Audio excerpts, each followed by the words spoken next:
Bienvenue dans la dernière heure de l'émission Maurice et la nuit du mardi 29 octobre 2024. À l'occasion de la sortie de la série télévisée culte, inspirée des coulisses de la première émission de télé-réalité française Loft Story, Maurice s'entretiendra avec Kenza, l'une des participantes du célèbre jeu. Tu entendras celle-ci prendre ses distances avec la productrice et révéler l'envers du décor en carton-pâte. Dans son confessionnal, Maurice, la voix, fera s'épancher les nominés que sont Kader de Troyes, autour du voyage diplomatique de la France au Maroc, Nicolas de Wavre, au sujet de ses bobos, Pascal de Paris, opposé au cannabis marocain, et Catherine d'Arcachon, dont le voisin tape au mur. Enfin, Patrick Zitswitch, accompagné de Lily, te narrera ses vacances, une fureur de vivre à base de sandwich triangle et de comptage de calories. C'est tout, pour le moment. Captivante écoute. La direction de Maurice Radio Libre vous informe que ce programme est réservé aux adultes. Il est porté à l'attention de tous et toutes que l'émission est réalisée en direct et que certains propos pourraient choquer les esprits les plus sensibles. Il vous est donc recommandé de rester vigilant pour éviter toute déconvenue. Maurice Radio Libre vous informe qu'elle ne saurait être tenue pour responsable de toute addiction générée par ce programme.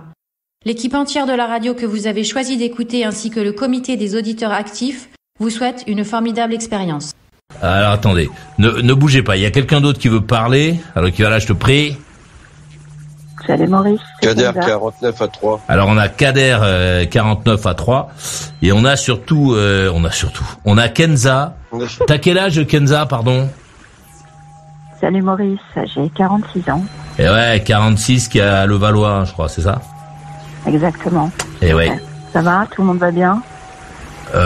Non, ça ne va pas, on voulait. Alors Pourquoi?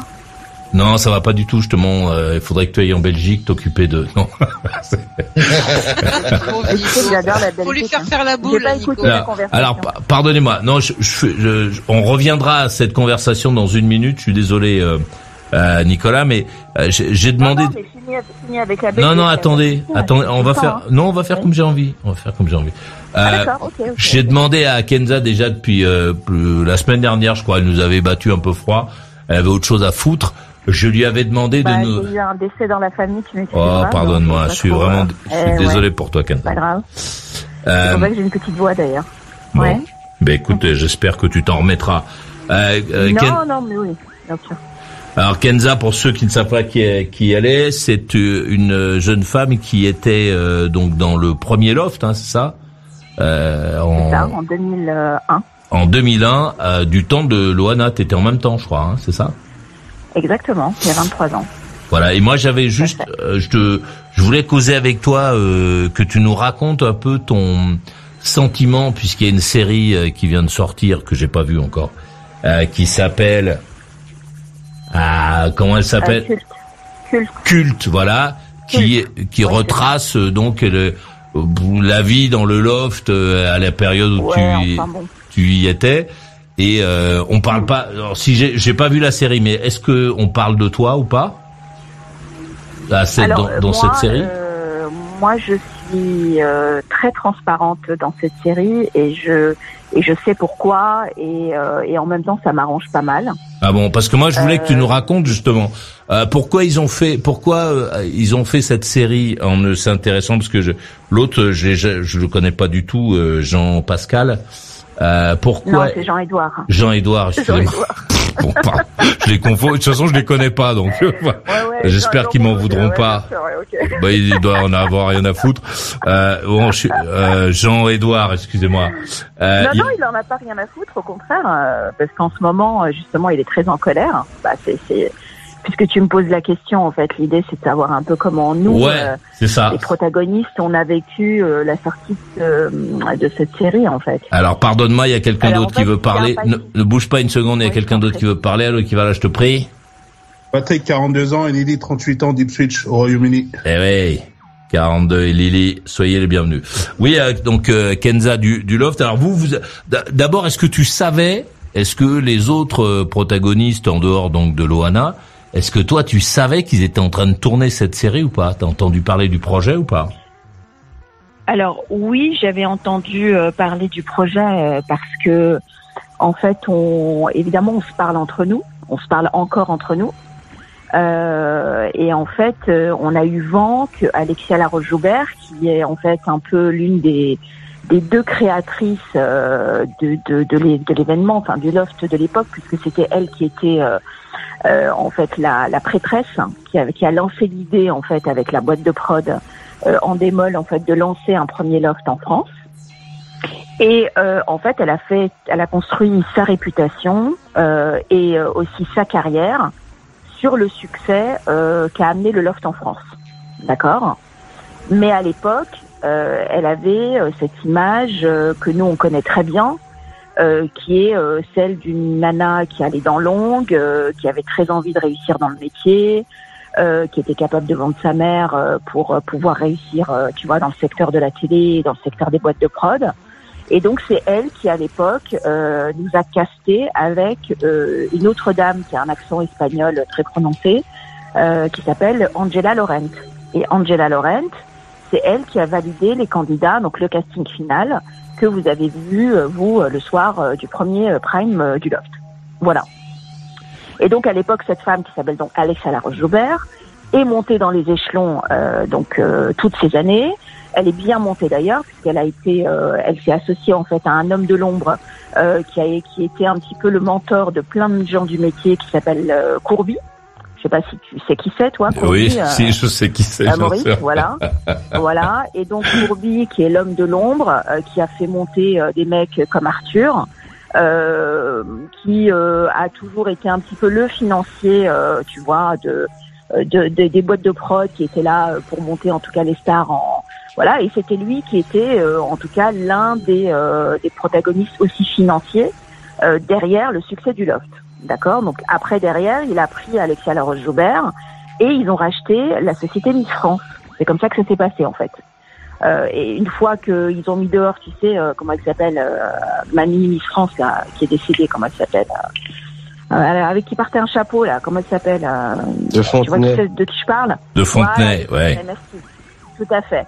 Et donc, ils ont viré de Fontenay la pauvre comme une pauvre chaussette, alors qu'elle était à la tête, justement, du comité Miss France. Ils ont racheté donc le comité Miss France, beaucoup d'argent, et donc ils en ont fait après le succès qu'on connaît depuis des années, avec des nanas un peu plus dénudées, des trucs un peu plus modernes. En gros, ils ont dépoussiéré en fait l'émission, d'accord. Et donc Alexia Laroche-Joubert, depuis toutes ces années, elle a quand même pour ambition déjà depuis beaucoup d'années de faire une série sur le loft, mais elle a fait le choix de se concentrer sur l'événement qu'elle appelle, elle, un événement qui est celui de la piscine. Hein. D'accord, bon, tout le monde sait de quoi ça s'agit. La piscine, non, peut-être pas tout le monde.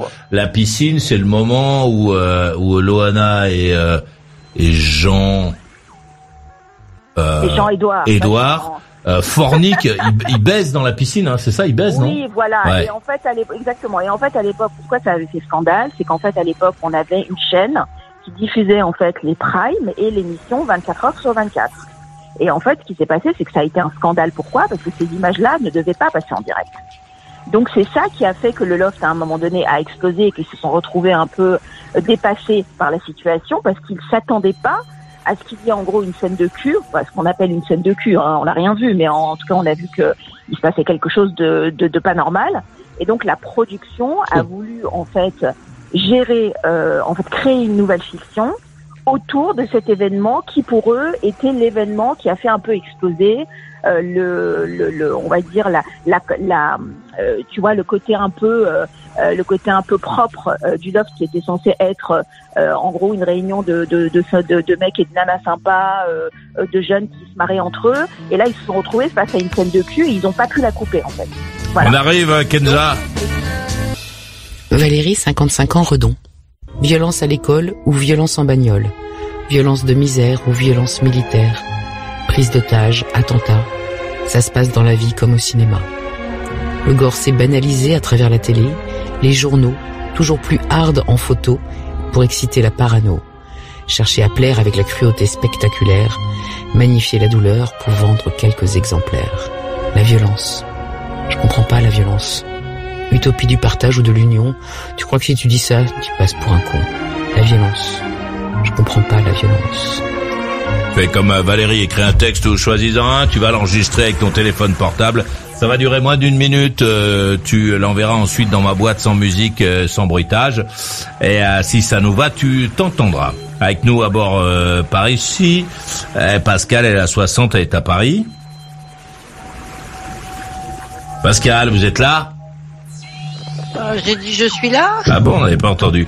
Nicolas à 40, il est à Wavre en Belgique. Oui. On le voit plus. Kader à 49, il est à 3. Oui, je suis là. Kenza nous fait le plaisir d'être là. Elle a 46, elle est à Levallois. Oui, salut. Patrick et Lily, 42-38 à Ipswich, au Royaume-Uni. Présent, monsieur. Présent. Bah, comme j'ai demandé à Kenza de nous appeler, si ça vous embête pas, je continue un peu avec elle, puis après on reviendra à nos conversations et à Nicolas de Wavre en particulier. Donc lorsqu'elle décide donc de faire du pognon un peu avec cette scène, toi t'es pas contacté du tout? Alors non, je suis pas du tout contactée. D'abord parce que moi ça fait des années que je m'entends pas du tout avec elle et que clairement dès qu'elle ouvre sa gueule, je la critique parce que je la connais tellement bien. Que donc en fait ce qu'elle a fait, c'est qu'elle a fait en fait une série autour d'elle, de son succès à elle, et elle a utilisé justement quelques scénettes du loft pour construire simplement sa propre fiction en fait. Mais la fiction n'est pas en réalité conforme. Il y a plein de choses qui racontent dedans qui sont pas réelles. Hein. Tu vois, par exemple, à un moment donné, il explique que Loana, dans le loft, en fait, elle était donc anorexique, elle souffrait d'anorexie, elle se faisait vomir en gros 3 fois par jour. Pardon, quoi. Enfin, on a vécu avec elle pendant des semaines. Il n'y a pas un moment où on a constaté ce genre de truc. Tu vois, à un moment donné, il y a une scène où, a priori, un des techniciens, tu sais, qui était derrière les vitres, parce on était entourés de vitres teintées avec des techniciens qui nous filmaient 24 heures sur 24. Donc nous, on les voyait pas, mais eux, ils le voyaient très bien. Et en fait, il y a une scénette carrément dans la série, dans cette fiction de merde, où en fait, elle fait comprendre qu'il y a un des techniciens qui se branlait sur Loana pendant qu'elle était sous la douche, quoi. Enfin, il y a un moment donné, en fait, je sais pas ce qu'elle a. Non, mais tu vois, donc en fait, c'est déjà comment peux-tu faire une série revival, on va dire, sur un phénomène sans consulter justement les gens qui étaient quand même à l'intérieur et qui auraient pu justement, tu vois, apporter un peu de poivre à son moulin. Est-ce que c'est pas pour réduire les coûts simplement, pour payer moins de gens, parce que dans la série, est-ce que ton personnage existe ou pas du tout? Il y a beaucoup de comédiens quand même. Hein. Bah non, j'existe à peine 5 secondes sur une image où en fait ils ont pris une espèce de comédienne qui me ressemble à peine, ils ont mis une perruque rousse et ils ont dit voilà c'est Kenza quoi. Enfin tu vois. D'accord. Voilà, donc en fait même les comédiens qu'ils ont pris, mis à part la comédienne principale qui elle est extraordinaire dans le rôle de Loana parce que franchement les mimiques, tout ça c'est elle qui mérite vraiment, en tout cas qu'on salue en tout cas son jeu. Mais alors le reste, je te dis, c'est un projet. En fait, c'est le projet de Alexia Laroche-Joubert. C'est la série d'Alexia Laroche-Joubert. C'est pas du tout un truc. Donc là, en ce moment, qu'est-ce qui se passe? C'est qu'en fait, Alexia Laroche-Joubert, elle fait sa promo partout sur les télés, en disant qu'elle est en bon terme avec les anciens candidats et qu'en gros, elle dit qu'elle a demandé à tout le monde leur avis et qu'elle a demandé en gros aux ex-lofters comment elle devait faire la série. Donc elle ment en fait comme elle respire. Et là, en ce moment, Jean-Édouard, qui va faire aussi une autre promo, est en train d'aller dans les médias pour dire qu'en gros, c'est une grosse menteuse et qu'elle nous a jamais consulté et qu'en fait, elle le fait passer pour un connard 23 ans après, juste pour servir ses intérêts financiers à elle, quoi. Tu vois, donc en fait, il y a une espèce de guéguerre un peu ridicule, tu vois, parce qu'on est quand même en train de parler d'un truc qui date d'il y a 23 ans. Mais tout ça, c'est juste l'aspect en fait de cette série, il est surtout financier. Et c'est surtout le projet d'Alexia Laroche-Joubert. Et pourquoi est-ce que vous, parce que donc dans le loft à cette période, donc il y a Loana, il y a Jean-Édouard, il y a toi, il y en a d'autres. Pourquoi est-ce que vous Oui, il y en a d'autres, bien sûr. Pourquoi est-ce que vous n'avez pas un projet entre vous? Pourquoi est-ce que vous ne parce que Maurice, excuse-nous, mais on a chacun fait notre vie D'abord, depuis 23 ans, on a évolué, chacun dans notre vie personnelle et professionnelle. Mais d'accord, mais c'est ce qui vous a fait démarrer. Pourquoi est-ce que vous ne... Oui, non, attends. Ouais. Non, mais ça nous a fait connaître. Ça nous a fait connaître, mais ça nous a fait rien démarrer du tout, en fait. Ben oui. C'est-à-dire qu'en fait, je veux dire, le loft ne nous a pas ouvert une carrière artistique ou la carrière qu'on aurait voulu peut-être faire dans le métier. Tout ce qu'on a eu depuis 23 ans, pardonne-moi de te le dire, on l'a pas eu grâce au loft, parce qu'on fait des métiers qui n'ont rien à voir avec la télé-réalité. Tu vois? Moi, je suis journaliste depuis plus de 20 ans. Jean-Édouard, il est photographe. Le couple Christophe et Julie, qui était l'un des gagnants, Christophe qui était l'un des gagnants du loft, les deux travaillent aujourd'hui dans l'hôtellerie de luxe. Je veux dire, en fait, il y en a pas un qui aujourd'hui fait de la télé-réalité, mis à part Loana, qui revient tous les ans sur les plateaux télé pour dire je me suis suicidée par là, je suis malade par là, on m'a frappé par là, on m'a violée par là. Voilà, mais sinon, en fait, on ne doit rien à cette émission. Tu vois ce que je veux dire, le petit blond là qui était chez Ruquier, je sais plus son nom là, il a fait des trucs à la télé. C'est Stevie. Ah oui, Stevie, oui, voilà, mais Stevie, il a fait des trucs à la télé parce qu'à un moment donné, il a eu la chance d'avoir un mentor comme Ruquier qui l'a pris sous son aile et qui lui a fait rencontrer des gens et qui l'a fait travailler. Mais en fait, en dehors de Ruquier, il a travaillé avec personne. Tu vois? Donc en fait, il y a un moment donné, il faut arrêter de dire et de penser que cette émission, en fait, nous a donné, en tout cas, tout ce qu'on a eu 20 ans après. Il faut arrêter ces conneries, quoi. Tu vois? Donc, il y a un moment donné, effectivement, cette émission a mis un visage sur nos prénoms. Elle nous a fait découvrir à la France au travers de nos personnages et nos personnalités. Mais à l'époque, on était des personnages. On n'était pas vraiment montrés avec nos vraies personnalités. Ils prenaient des petits bouts de notre journée qui correspondaient pas du tout à ce qu'on avait vécu toute la journée. Donc tout ça derrière, c'est du montage, c'est de la manipulation. On monte certains candidats en épingle alors qu'on en écrase d'autres. Donc en fait, il faut comprendre les rouages des boîtes de production. Il faut comprendre les rouages aussi des montages qui sont faits parfois en faveur de certains candidats et en la défaveur d'autres candidats. Donc il faut en fait comprendre les rouages. C'est-à-dire quoi, que c'est truqué, c'est truqué, un peu. Bah c'est truqué, évidemment. Que c'est truqué. Même les d'ailleurs. Ah, j'en sais rien moi. Bien sûr, c'est truqué. Même tu sais que à l'époque, les gens qui appelaient, tu sais, il y avait un numéro pour voter pour les candidats. Ok. Ouais, ça je m'en souviens pas. Longtemps, quelques années après, parce qu'en fait, tu sais, si tu voulais que quelqu'un sorte le soir pour le sauver, en gros, c'est comme la Star Academy aujourd'hui. Tu veux sauver le candidat 1, tu tapes 1, le candidat 2, tu tapes 2. Donc, t'appelais un numéro surtaxé. Et donc, les gens, en fait, ils appelaient pour sauver leur candidat préféré. Ok? Oui. Sauf que nous, on a su, à une période, quelques années après, grâce à un huissier qui a travaillé avec la prod, ça, je vais vous apprendre quelque chose, c'est qu'en fait, quand ils voulaient garder un candidat et voir partir un autre candidat, qu'est-ce qu'ils faisaient, en fait? Ils arrêtaient les appels au moment où le candidat favori, en fait, avait atteint le maximum de votes. Et c'est comme ça que ça se passait. Voilà. Donc ça, si t'appelles pas ça du trucage, excuse-moi, je sais pas comment t'appelles ça. Hein. T'as l'impression d'avoir été c'était pas bénéfique alors finalement le passage là-dedans. Bah, écoute, à l'époque j'étais jeune, donc je réfléchis. Disons que j'avais pas le recul nécessaire, Maurice, pour t'expliquer tout ce que je suis en train de t'expliquer là aujourd'hui. Quand tu vis l'expérience au moment même où tu la vis, t'as la tête dans le guidon, tu vis le truc comme une gamine de 23 ans qui vit une première expérience. En plus, nous, on avait une qualité que les autres candidats aujourd'hui n'ont pas, c'est que nous, on était naturels.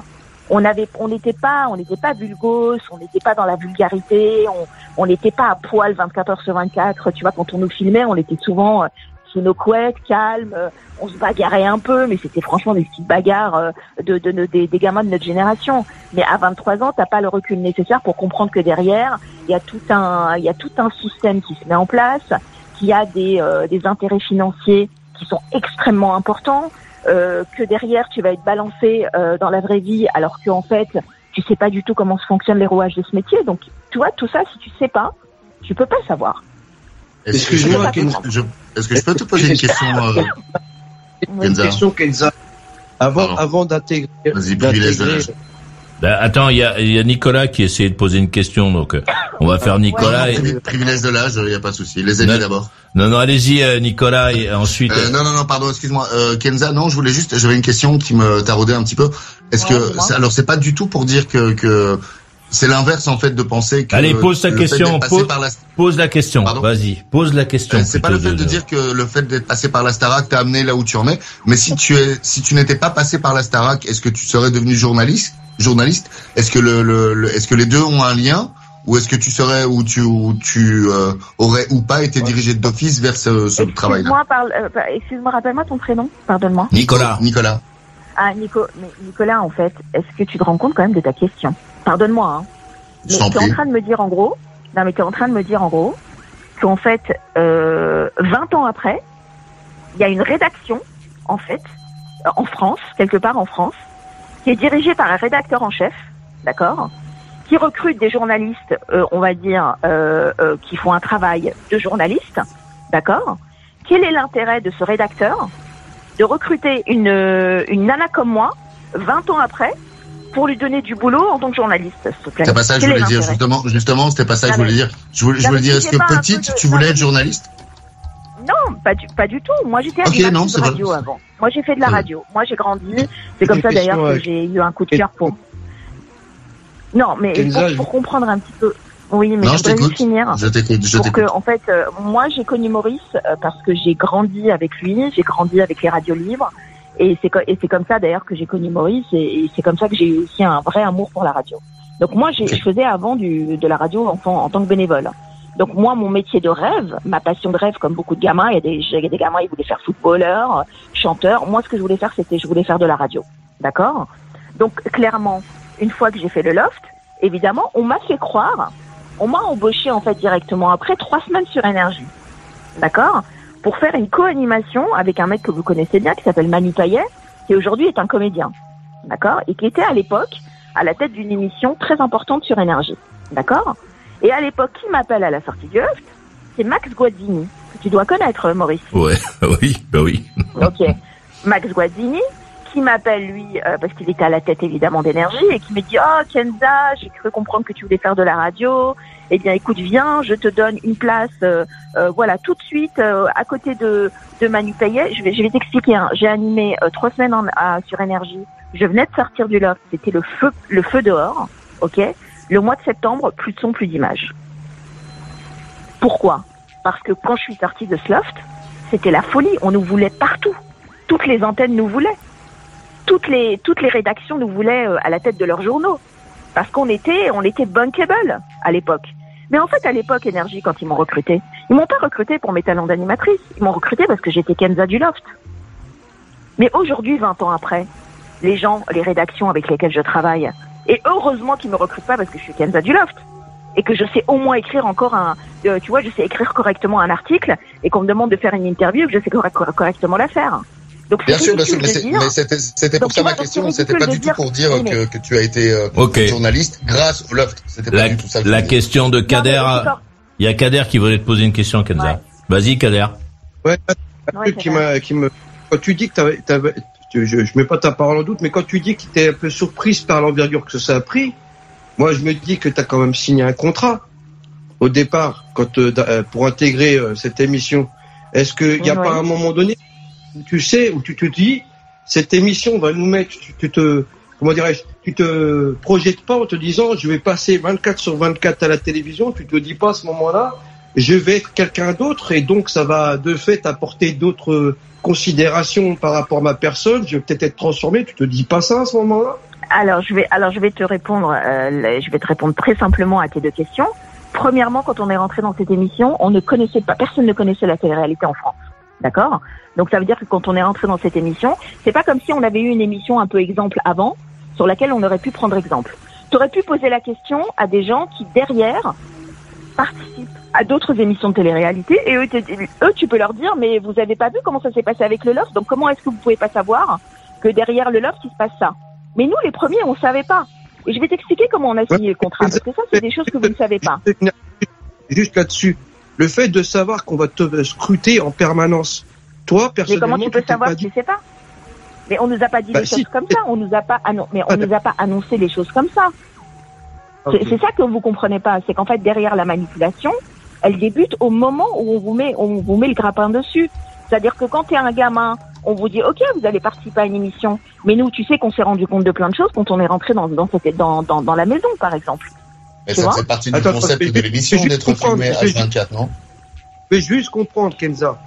Si je comprends bien, tu es en train de me dire que quand tu vas intégrer ça, tu te dis pas, je vais être vu par des millions de personnes en permanence. Non, parce qu'il faut rappeler faut rappeler, parce que faut rappeler le contexte. À l'époque, c'est un truc qui existait pas. Moi, je me souviens, je commentais pendant l'émission en direct ce qu'on voyait sur les images. C'était un truc qu'on n'avait même pas imaginé, quoi. C'était un truc soudain, on voyait ces gens qui étaient filmés 24 heures sur 24. Au point d'ailleurs que les contrats qu'ils avaient signés à l'époque étaient pas carrés.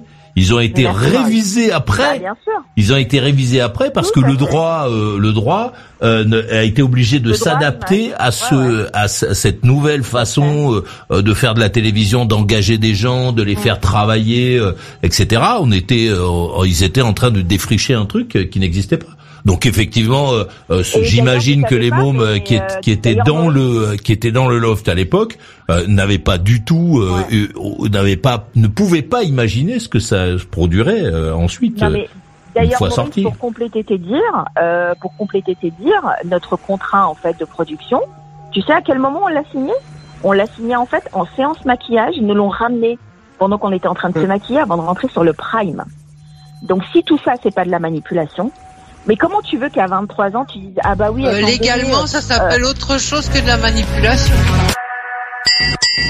Velux, ça ne veut rien dire, c'est une marque. C'est non seulement une marque, mais c'est aussi un design de fenêtre qui est comment dire, qui est bordel, qui est en pente, tu vois. C'est pas la fenêtre qui est en pente, c'est le toit. J'adore cette émission. Un message de Céline, elle a 58, elle est à La Rochelle. Hello Maurice, j'écoute Kenza avec beaucoup d'attention et je suis un peu perplexe concernant un point. On voit en effet dans cette série que les votes sont arrêtés au moment où ça arrange la prod, donc ce n'est pas caché, c'est même montré. Le second point concernant Loana, ne penses-tu pas que la vraie sacrifiée, c'est elle? Point d'interrogation. En tout cas, merci pour ton témoignage et bravo d'avoir tracé ton chemin. Et bonne soirée, Céline. À bord par ici, Pascal, elle a 60, elle est à Paris. Je suis là. Nicolas a 40 et il est à Wavre en Belgique. Oui. Oui. Kader a 49, il est à Troyes. Oui. Nous avons le plaisir d'avoir Kenza, 46, à Levallois avec nous. Oui, salut.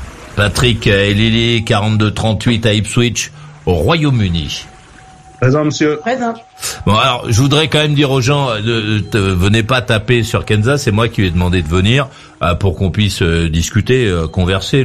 L'idée, c'est pas de l'injurier, on n'invite pas les gens pour les insulter. C'est pas de l'injurier, c'est de lui poser des questions, essayer de comprendre un peu, même si c'est vrai que tout le monde a toujours l'impression de tout savoir. Bon, ben elle était à l'intérieur, nous on n'était pas à l'intérieur. Il y a cette série qui existe, qu'on peut voir à la télé en ce moment. J'ai pensé que c'était bien d'avoir son témoignage à propos de ce qu'elle a vécu. Donc c'est pour ça que je lui ai demandé de venir. C'est pas pour qu'on lui tape sur la gueule. Maurice. Non, mais Maurice, sur le chat, il y a plein de gens qui me connaissent. En plus, tu sais très bien que je suis une fidèle de tes lives. Tout mais à après, fait. C'est les petits nouveaux qui ne nous connaissent pas. Tu vois ce que je veux dire? Ils pensent que j'arrive comme ça comme un cheveu sur la soupe. Mais bon, c'est pas grave. Tu sais, dans cette émission, elle a tellement fait parler d'elle, et puis en même temps, t'as beau expliquer les choses. Moi, tu sais, 23 ans après, j'ai pas envie de me justifier non plus. Je sais comment les choses se sont passées. Mais c'est pas. Est-ce que c'est pas un peu agaçant quand même que qu'il y ait cette série qui existe et que tu sois pas dedans? Enfin, et j'imagine que pour les autres. Ah non, surtout pas. Ah non, bon? non, mais non, Maurice, parce que ça fait 23 ans. Que j'essaye de m'éloigner justement de cette image de télé-réalité. C'est pas pour me replonger dans une série fiction, tu vois, 23 ans après. C'est ridicule, c'est pas cohérent avec mon parcours, tu vois.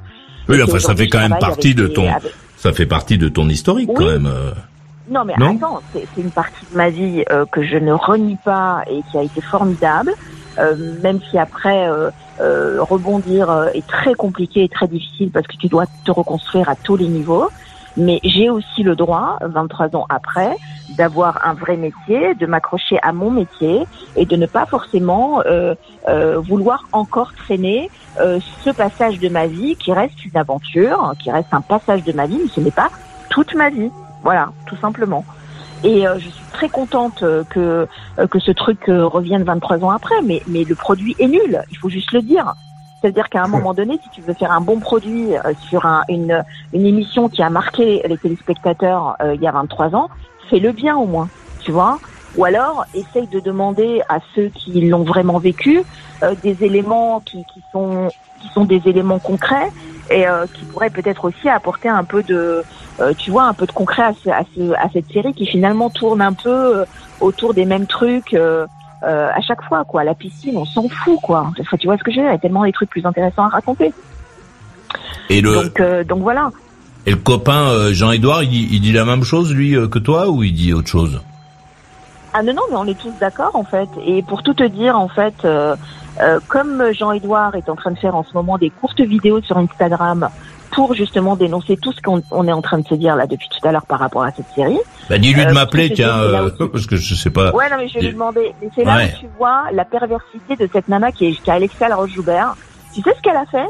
Elle a envoyé un papier de la part de son avocat à Jean-Édouard parce qu'en fait, il est tellement pas d'accord avec elle qu'il le dit haut et fort et il en fait des vidéos sur Instagram. Il a reçu carrément un papier de son avocate en lui disant, vous faites de la diffamation, merci d'arrêter de faire de la diffamation vis-à-vis de ma cliente. Non mais s'il te plaît quoi. Enfin, elle est complètement starbée. Elle a un ego surdimensionné cette nana. C'est pas possible. Et ouais, donc voilà pourquoi j'ai quitté aussi un peu ce métier parce que ils sont tous comme ça. Ils ont plus de valeur. Les gens comme Alexia Laroche-Joubert, t'en as dans toutes les boîtes de prod, ils sont capables de vendre leur mère pour signer un contrat. Ils ont plus d'âme. C'est des gens avec qui tu peux pas travailler. C'est pas possible. Moi, je peux pas travailler avec ces gens-là. Ils m'ont écœuré, quoi. Les gens de la télé, c'est des gens particuliers. Ils se lèchent les couilles entre eux. Ils adorent ça. D'ailleurs, quand tu vois comment ça se passe chez Hanouna, tu vois très bien comment se met le système en route. D'ailleurs, ce serait intéressant qu'un soir tu fasses une émission sur la perversité d'un groupe comme celui de Bolloré, quoi. Comme Vincent Bolloré. Ça, il y a des trucs à dire. Tu vois, il y a tellement de trucs à dire. Il y en a tellement des dossiers là-dessus. Enfin, tu vois, je pourrais t'en parler pendant des heures, mais voilà. Mais je voudrais te demander, est-ce que tu penses pas que tout cet effet de mousse après cette série là qu'elle est en train de produire sur Netflix, est-ce que ça va pas provoquer un effet Streisand? C'est-à-dire que plus vous allez en parler, plus vous allez vous défendre, plus vous allez dire que si, que ça, plus ça va lui alimenter en fait son projet en fait à cette femme. Alors que si ça se trouve, ça serait passé aux oubliettes sur Netflix. Peut-être qu'il y aura un petit peu de gens qui seraient intéressés, mais même ceux qui n'ont pas vu, enfin, je veux dire, moi, qu'est-ce que ça me fait, quoi? Non, parce que, pardonne-moi, je discute avec qui, pardonne-moi, ton prénom, c'est? Pascal. Ah oui, Pascal. En fait, Pascal, je t'explique. Elle n'a pas besoin, en fait, Alexia Laroche-Joubert, quand les boîtes de production et les chaînes de télé ont su qu'il y avait une série culte qui allait sortir, vu la puissance qu'elle est, cette nana, dans le métier, d'accord? Elle a juste besoin de passer 2-3 coups de fil pour aller faire sa promo, en fait.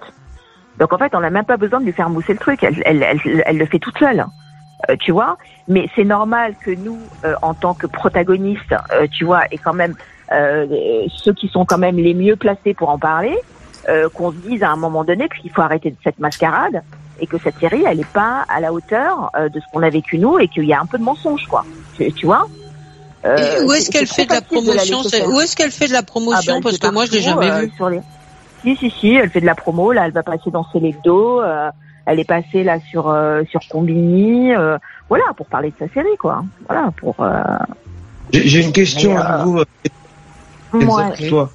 Ouais, j'ai une réflexion là-dessus. Moi, je me dis que tu vois, des émissions comme ça a ouvert la porte à ce qu'on voit aujourd'hui via Internet, c'est-à-dire l'image par elle-même d'une personne, quelle qu'elle soit d'ailleurs. Est-ce que moi, quand j'ai vu ça, j'ai eu l'impression que vous appartenez plus, que vous étiez un produit, de toute manière, vous étiez devenu un produit commercial. Est-ce que quelque part, en relançant ça, est-ce qu'elle n'est pas en train justement de continuer le travail? C'est comme ça que je vois les choses. C'est-à-dire que dire que votre vie ne vous appartient plus. Oui, effectivement, tu as raison. Oui, tu as raison, mais 23 ans après, on a le droit de lui dire que notre vie nous appartient et qu'elle n'a pas le droit non plus de nous manipuler aujourd'hui, 23 ans après, comme elle l'a fait il y a 23 ans, effectivement. Mais elle vous cite nommément, enfin, dans la série, enfin, je veux dire, comment vous êtes identifié? Parce qu'il y a que les gens qui ont vu ça qui peuvent savoir peut-être aussi. Non, on est identifié au travers de comédiens qu'elle a recrutés qui sont des sosies, qui sont des pseudo-sosies, qui portent notre nom et ton prénom. Elle n'a pas pris des noms et des prénoms différents. Les gens savent de qui elle parle. Okay. Oui, tout à fait. Maurice. Donc voilà, mais bon. Qui connaît un peu le droit, est-ce que c'est quelque chose de nouveau à creuser, ça, l'idée de l'image qui perdure dans le temps, qui peut être, on va dire, l'image d'une personne qui peut ne plus lui appartenir? Est-ce que ça, c'est quelque chose à partir du moment où ton nom devient commerce, on peut vendre ton nom. Regarde ce qui est arrivé à Renault. Louis Renault, sa marque de bagnole, ou les frères ou la famille Peugeot. Bon, et aujourd'hui la famille Renault avait été dépossédée, et donc le nom perdure. Et j'en passais des meilleurs, mais bien entendu. Après, j'imagine que sur les contrats qu'ont signés Kenza et les autres intervenants de l'émission, il était stipulé sans doute qu'il pourrait éventuellement un jour, que la production pourrait un jour se réserver le droit d'utiliser leur blase dans le cadre d'une réédition de l'émission, etc. Si elle fait du fromage, elle peut pas mettre Kenza en photo dessus. Mais tu sais qu'il y avait ça. Quand on avait tissé nos premiers contrats avec des clauses abusives. Tu sais combien de temps on était liés à eux après? C'est-à-dire qu'en fait, tout ce qu'on faisait, on devait leur verser 80% de nos recettes. D'accord? Mais ça, les avocats, quand ils ont vu ça, parce que nous, après, évidemment, individuellement, on a repris nos contrats, on a été voir des avocats, et les avocats nous ont dit, mais attendez, non, pas juste un coup de fil au service juridique, en fait, de M6, et votre contrat, on casse en 2 secondes. Il y a que des clauses abusives dans votre truc. Ils n'ont pas le droit déjà de vous garder 8 ans sous leur, en étant prisonnier, tu vois, de M6, et de leur verser en fait tout ce que vous faites. En gros, tu sors, voilà, comme tu disais, tu sors un fromage, tu mets ta gueule dessus. En gros, le fromage il se vend bien, tu donnes 80% des recettes à M6, quoi, sous prétexte que tout ce qu'on fait après, c'est grâce à eux, quoi. Enfin, tu vois. Donc, à un moment donné, on a tous cassé nos contrats. Et puis, on s'est débarrassé, on n'était plus du tout liés au service juridique de M6, et c'est à ce moment-là où on était libre comme l'air, quoi. Voilà, et de pouvoir faire nos projets et de pouvoir faire autre chose, tout simplement. Pardon, je peux poser. Mais en fait, la vraie bataille, c'est après, hein. Vas-y, Lily, pose ta question. Oui, Lily. Ok, bonsoir, Kenza, c'est ça, hein. Excusez-moi, je vous écoute avec beaucoup d'attention. Ok, je voulais vous poser une question. Est-ce que si c'était à refaire l'émission, est-ce que vous l'aurez fait? Et puis, qu'est-ce que... Ah, ok. Donc, ok. Non. D'accord. Tu referais pas l'émission un peu différemment, non? Non, je la referai pas. Non, sincèrement, parce que le prix à payer derrière, il est trop dur. Non. C'est le prix de la déception, surtout. Parce que... Non, le prix de la déception, oui, évidemment, mais aussi, c'est le prix aussi à payer, qui a été aussi payé par ma famille. Parce que il faut pas oublier quand même que nous, les candidats de l'époque, on a aussi médiatisé nos familles. On a médiatisé les métiers de nos familles. Moi, ma mère, à l'époque, elle a eu son magasin dégradé, tout simplement parce que sa fille, elle participait à une émission de télévision. Mais mes proches ont été insultés. Ils ont été harcelés. Donc, il y a un moment donné, en fait, quand tu fais ce genre d'émission, ce que tu ne sais pas, c'est que t'emmènes, en fait, toute ta famille avec toi. Tous tes proches. Et oui. Voilà. Mais sauf que quand le mal est fait et quand tu les as exposés, en fait, tu peux pas revenir en arrière. C'est impossible. Mais les gens, je vais vous dire, les gens deviennent fous avec la télévision. Comme ils n'ont pas de recul sur les programmes, comme ils ne savent pas comment sont faits ces programmes, tout est pris au premier degré. Donc en fait, quand ils nous rencontrent dans la rue et que on est censé être leurs copains de télé là, parce qu'ils ont l'impression qu'on est leurs potes, et ben en fait, qu'est-ce qui se passe? Ils se comportent avec nous comme si on était leurs potes. Mais on peut pas être pote de je sais pas, de 4 ou 5 millions de personnes, tu vois, qui ont suivi cette émission de télé-réalité. Donc en fait, il y a un déphasage entre ce qu'on est dans la réalité et ce qu'on est devenu grâce à cette émission, ou à cause de cette émission, moi je dis. Tu vois? Après, une fois que continuer à vivre Kenza, à vivre en étant toi-même? Pardon. J'ai pas compris, excuse-moi. Est-ce que tu as réussi, puisque j'imagine que c'est un traumatisme sévère quand même, ce que tu as vécu, enfin c'est comme ça que je vois les choses, hein. Mais est-ce que tu as réussi à être toi-même, à rester toi-même? Pas tout de suite. Non, c'est pas ça, c'est pas tout de suite, parce qu'après, tu es obligé de te reconstruire à tous les niveaux. Parce que tu es complètement abandonné à toi-même. C'est-à-dire, en gros, on te dit, bah voilà, Kenza, nous, on a été sympa, M6, hein, on t'a donné une super notoriété. Alors maintenant, tu rentres chez toi et tu te démerdes. Ouais, d'accord, mais je me démerde, tu fais quoi? Moi, je connais pas les codes du métier. En fait, on m'a donné la notoriété avant le talent. Et maintenant, en fait, il faut construire le talent pour mériter cette notoriété. Tu vois un peu la problématique?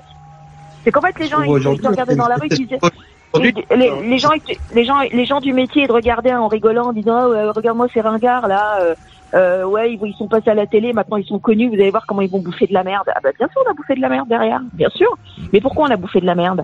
Parce que quand tu acquiers une notoriété qui est vide et qui est basée sur rien, et ben derrière t'es pas crédible. T'es pas crédible, tu veux faire de la chanson, on dit ah ouais mais t'es pas chanteur, tu t'es pas entraîné, t'as pas pris. Ouais parce que c'était la première fois, voilà. qu'on exposait des gens qui ne faisaient rien en fait. Exactement. Mais c'était fascinant en même temps, moi je trouvais ça fabuleux. C'était assez génial. Pour des gamins qui avaient quand même des rêves. Oui mais Maurice, pour des gamins qui avaient quand même des rêves. Soit de comédie ou parce que quand même ils nous ont pris quand même parce qu'ils savaient quand même qu'on avait un peu un talent. Tu vois, on était quand même attirés par un certain secteur artistique. Tu vois, moi, c'était la radio. Donc moi, mon rêve, c'était de faire de la radio. Moi, quand on m'a dit, on vous embauche sur Énergie, moi, c'était le rêve de mon adolescence. C'est le rêve de ma vie qui se concrétisait. Mais moi, je savais pas que c'était tout ça derrière, c'était de la manipulation. Et non, c'était pas. Attention, Kenza, c'était pas de la manipulation.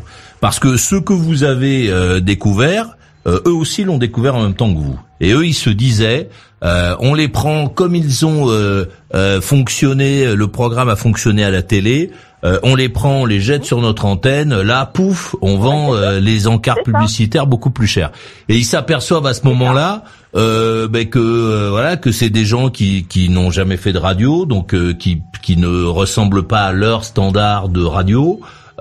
Qui ne leur apportent pas ce qu'ils veulent, et donc ils ont alors ça c'est le principe des gens des médias, particulièrement en France. Ils se disent ils sont pas bons, ça nous va pas, on les met dehors et terminé, on ferme la porte, on s'en fout qu'ils crèvent, ça nous regarde pas, on s'intéresse plus. C'est la mentalité de l'ère médiatique des faiseurs de médias français. Regarde ce qui se passe aujourd'hui avec Coé. Ah bon, il a fait le con, il a fait des machins, des trucs. C'est un mec qui était, on ne pouvait plus respirer dans le pays sans passer dans la méthode Coé. Soudain, les mecs ont fermé la porte, il a disparu. Aujourd'hui, c'est Cyril, mais c'est encore Stéphane Courby qui a derrière Cyril Hanouna. Donc bon, le jour, c'est moi, j'ai toujours envie de leur dire attention, les mecs, voilà, prudence. Un jour, la porte va sans doute se refermer, et tout ce que tu as cru qu'il allait se faire, si tu n'as rien fabriqué toi-même, ça disparaît avec, puisque les mecs ils ferment la porte et avec ce que. Exactement. Donc, exactement. Mais qui a fabriqué Hanouna? C'est Bolloré qui a fabriqué Hanouna. Et je vais dire, et le non, c'est pas vrai de dire ça. Cyril, c'est un mec qui avait du talent, qui travaillait chez, comment il s'appelle, Michael Youn. Chez Comédie. Chez Michael Youn. C'était chez lui. Muriel, 53 ans, Paris.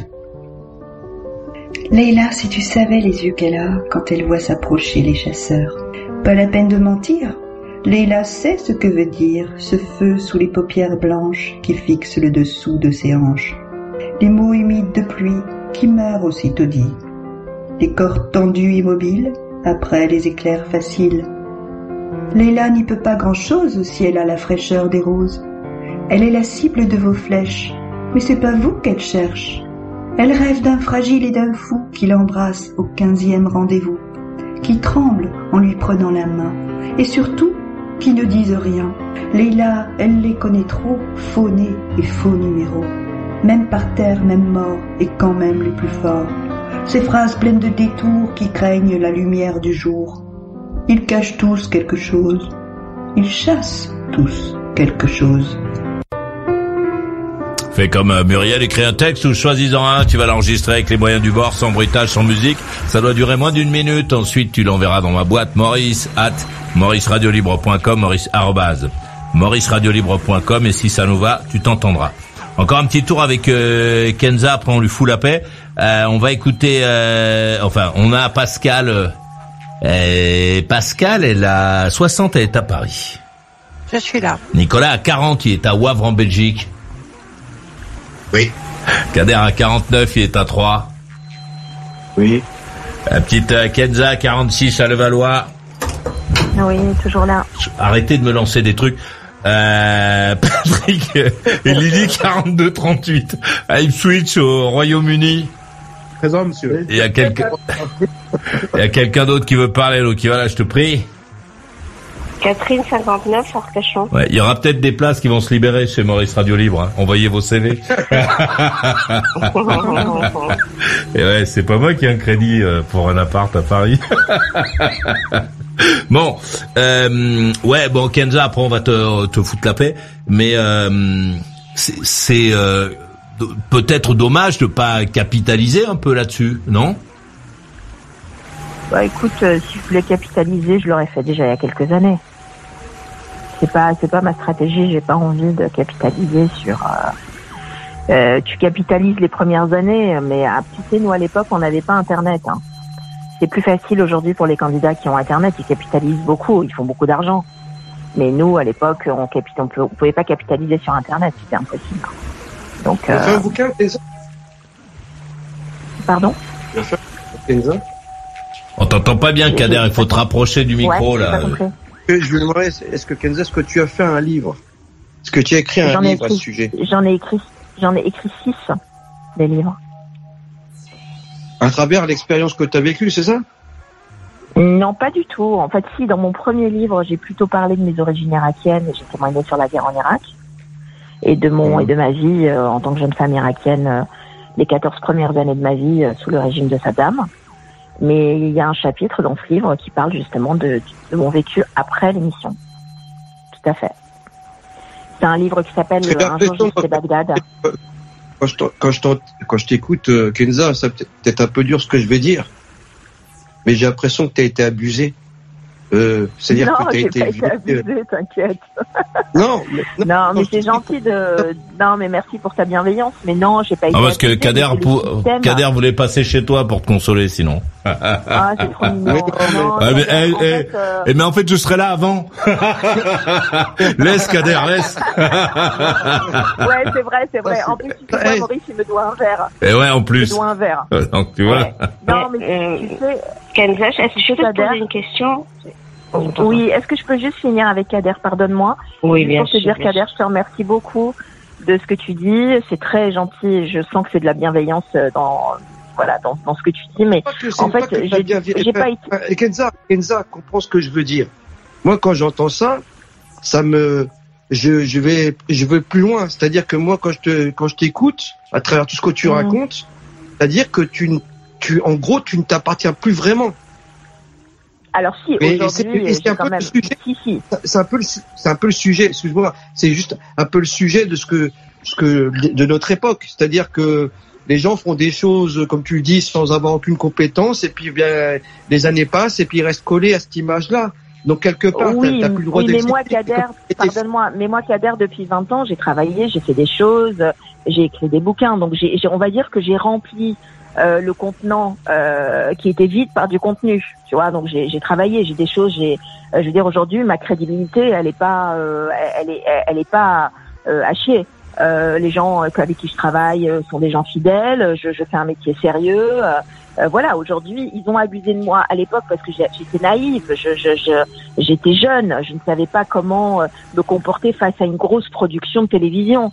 Mais aujourd'hui, heureusement que j'ai retrouvé ma tête, mon esprit et ma maturité aussi, qui m'aide évidemment à récupérer la femme que je suis et que j'ai toujours été. Mais oui, quand t'es jeune, tu te fais toujours un peu avoir. Mais tu te dis pas ton expérience perso qui a été largement diffusée au Kidam.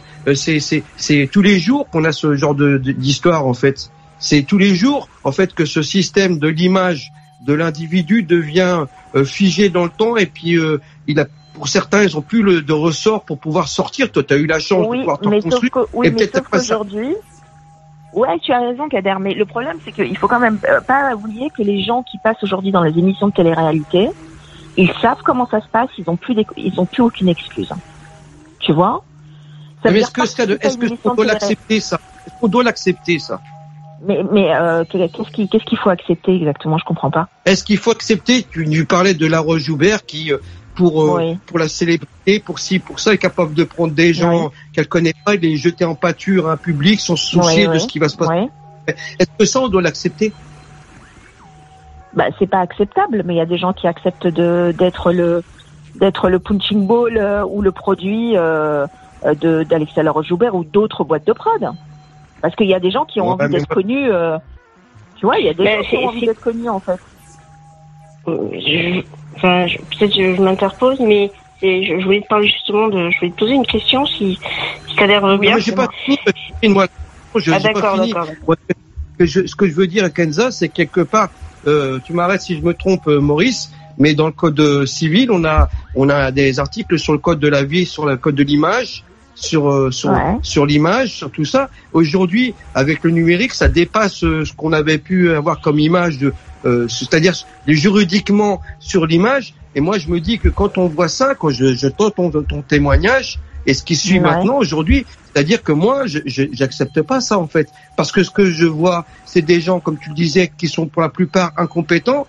Et on laisse plus s'exprimer les véritables talents, ceux qui ont quelque chose à dire ou à faire. Ça veut rien dire. Mais talent, ça ne veut rien dire.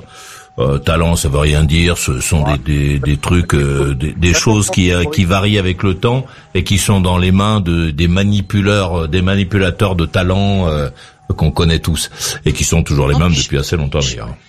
Maurice, je pense aussi que c'est quelque chose qui a 20 ans. Peut-être qu'il y a 20 ans, il n'y avait pas les garde-fous qui ont peut-être été mis en place maintenant. Absolument. Les contrats, le droit, etc. Personne ne savait où aller. Les mecs les producteurs voulaient prendre du pognon. Ils pensaient faire une petite émission, je sais pas quoi. Puis finalement, c'est une petite émission qui leur a rapporté un fric qui était vachement fort. Ils se sont rendus compte après ça que finalement les mecs, je crois que vous aviez signé des contrats d'intermittents ou un truc comme ça, des contrats à la con. Au départ, ils se sont rendus compte que les boîtes d'avocats ont débarqué en disant mais vous pouvez pas faire signer aux gens des trucs dans lesquels vous mettez tout ce qui vous passe par la tête, etc. Donc on a certainement pas dans le salle de maquillage en plus. Parce que ça pardonnerait pas. Oui, mais c'est parce que à l'époque ils le faisaient beaucoup à d'autres gens. Les animateurs, les animatrices de télé et de radio d'ailleurs. Si tu voyais les contrats, mais c'était à pleurer de rire. Avant qu'il y ait des gens du droit qui commencent à mettre leur tête dans le truc. Avant qu'il y ait des mecs comme moi, j'étais le premier producteur de radio indépendant. Avant qu'il y ait des mecs comme moi qui arrivent avec un contrat épais comme un dictionnaire et qui disent voilà c'est ça qu'on va faire et on va le faire comme ça. Si tu veux. Mais c'était tout neuf quoi. C'était la télé, la radio d'il y a 20 ans.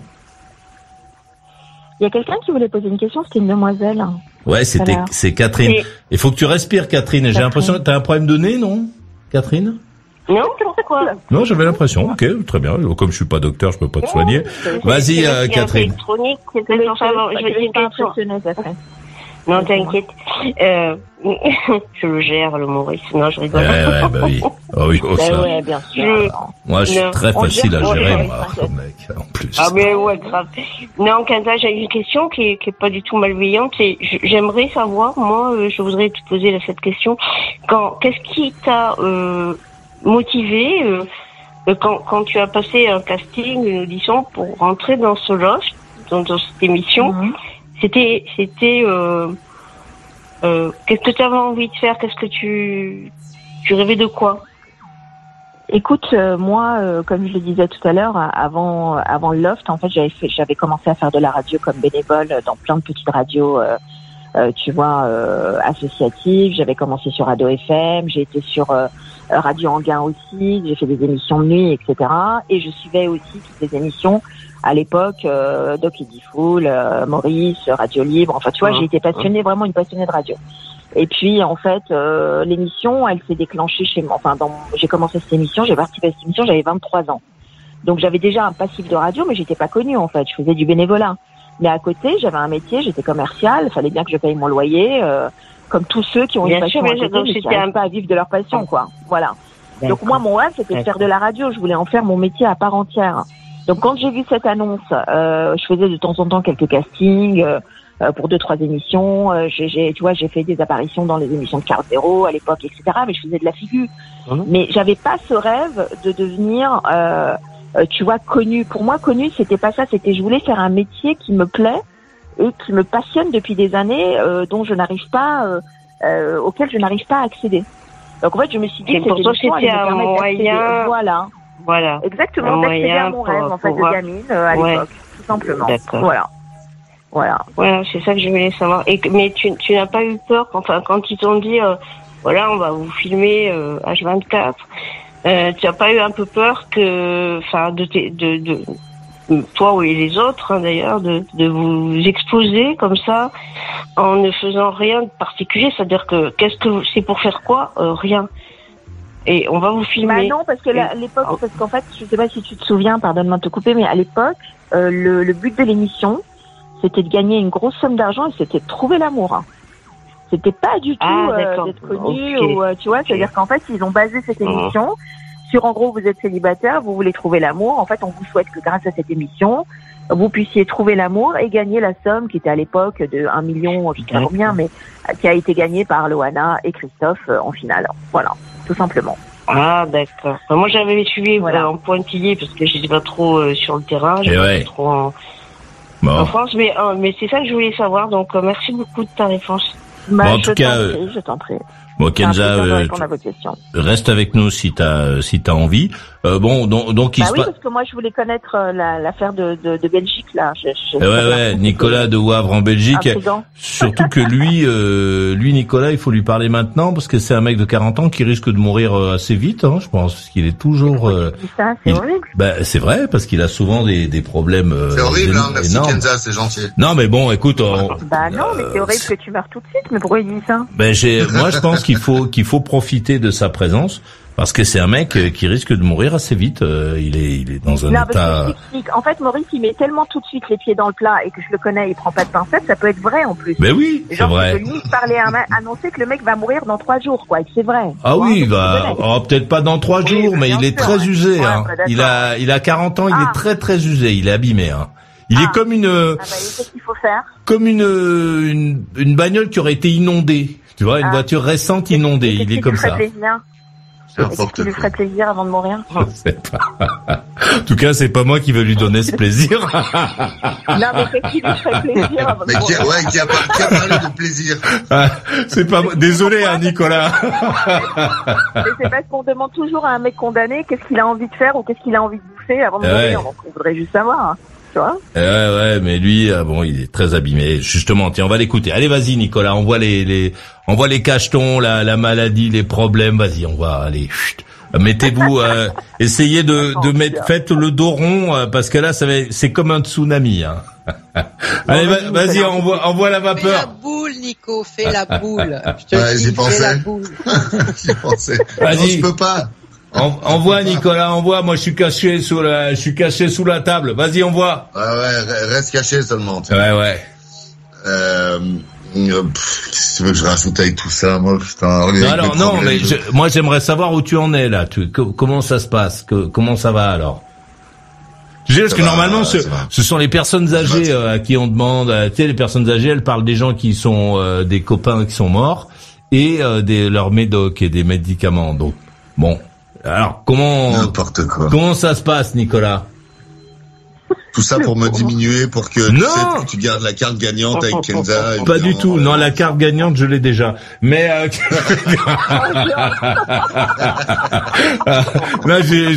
j'attends pas que tu viennes pour l'avoir avec moi. Bon, alors. Non, ouais, mais il a rien tiré comme carte pour l'instant. Hein. Ouais. Vas-y, on voit. Non, mais voilà, c'est bien. J'ai pas fait le loft. J'ai pas eu de carrière. Je suis pas journaliste non plus. Je suis une humble petite personne avec des petits problèmes par rapport à énormément de gens finalement. Ouais. Mais c'est vrai que oui, non, j'ai des soucis d'eau. Ouais, fais-nous pleurer un peu. J'ai fait beaucoup de restos. Je travaillais très longtemps en restauration. Ouais, la souffrance. Je me suis pas économisé physiquement. La souffrance. Ça ressort un peu vite, quoi. Vas-y, envoie la souffrance. Fais-nous pleurer, là. Il y a de la gonzesse, en plus, ça va pleurer, là. Vas-y, envoie. Non, j'ai pas envie de faire pleurer. Ah bon. Les clichés. Mais quoi, c'est vrai? Mais tu mets la pression. Et regarde. T'as raison, Maurice, j'ai le look, j'ai déjà la boîte de mouchoirs, là. Et dès que j'ai dit, il va bientôt mourir. Tout va très bien, j'ai mal Kader n'a rien dit. Patrick n'a rien dit. Et les seuls... Voilà, je vais leur laisser la main, ils ont rien dit, les pauvres. Voilà, les seules personnes qu'on ait entendues tout de suite, c'est Kenza. Elle a été chercher un mouchoir, disant mais c'est dégueulasse. Qu'est-ce qui va pas? On peut l'aider. Oui, écoute. Mais c'est bien. Aider les gens faibles. Ah oui.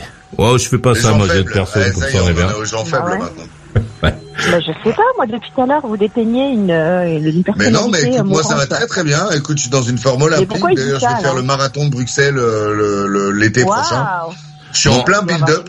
Non, alors, Nicolas, plus sérieusement. Ah non, ça oui, par contre, oui. Non, Nicolas, plus sérieusement. On va avoir des mollets d'enfer. Tu es en arrêt de travail, c'est ça? Là. Non. Honnêtement, non, allez. Je suis pas en arrêt de travail. Je ne suis pas en arrêt de travail. Je ne travaille pas. Ouais, bon, d'accord. C'est pas la même chose. J'ai décidé d'arrêter. Je ne suis pas en arrêt de travail. Alors, est-ce que je gagne autant sans travailler maintenant qu'en travaillant? Ah, t'es dans quel coin de France? Parce que j'ai des soucis de dos. Ça, faut pas le dire trop fort. Ça va encore faire débarquer un bateau chez nous, ça. Hein. Dans l'émission Maurice, c'est la nuit. Ça se passe presque comme ça, hein. Allez, à ce soir. Le docteur Maboul nous envoie un nouveau patient. Et j'ai glissé sur cette flaque. Et tu sais, comme dans Laurel et Hardy, tu pars avec les deux pieds en l'air comme ça. Et éclaté, et en fait, je suis tombé sur mon coude avec le bras droit. Je me suis levé un matin, je ne savais plus bouger parce que j'avais au niveau de à l'avant, la vertèbre avant, ici, parce que j'avais une douleur qui partait de l'arrière du dos à cause de la chute. Comme si un os de tes côtes était recourbé,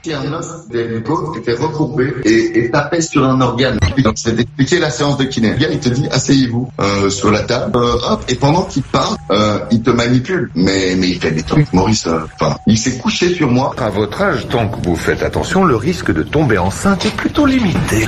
Là, j'y pense, ça fait chauffer le muscle, en fait. Ils sont articulés, vos côtes? Ils sont articulés, en tout cas. Ouais, il fallait bien qu'on lui rende hommage. Pascal à 60, elle est à Paris. Je suis là. Nicolas à 40, il est à Wavre en Belgique. Hey. Kader à 49, il est à 3. Oui. Kenza, 46 à Levallois. Je suis là. Et ouais. Patrick et Lily, 42-38 à Ipswich au Royaume-Uni avec le chien. Présent, monsieur. Présent. Ouais, on va vous envoyer à la protection des animaux, hein, si vous continuez à le secouer comme ça. Catherine à 59 à Arcachon. Oui, je suis là. Oui. Tu vas t'endormir, Catherine, ou pas? Mais peut-être pas. Ouais. Mais là, tu t'es mis le téléphone dans le nez, c'est ça?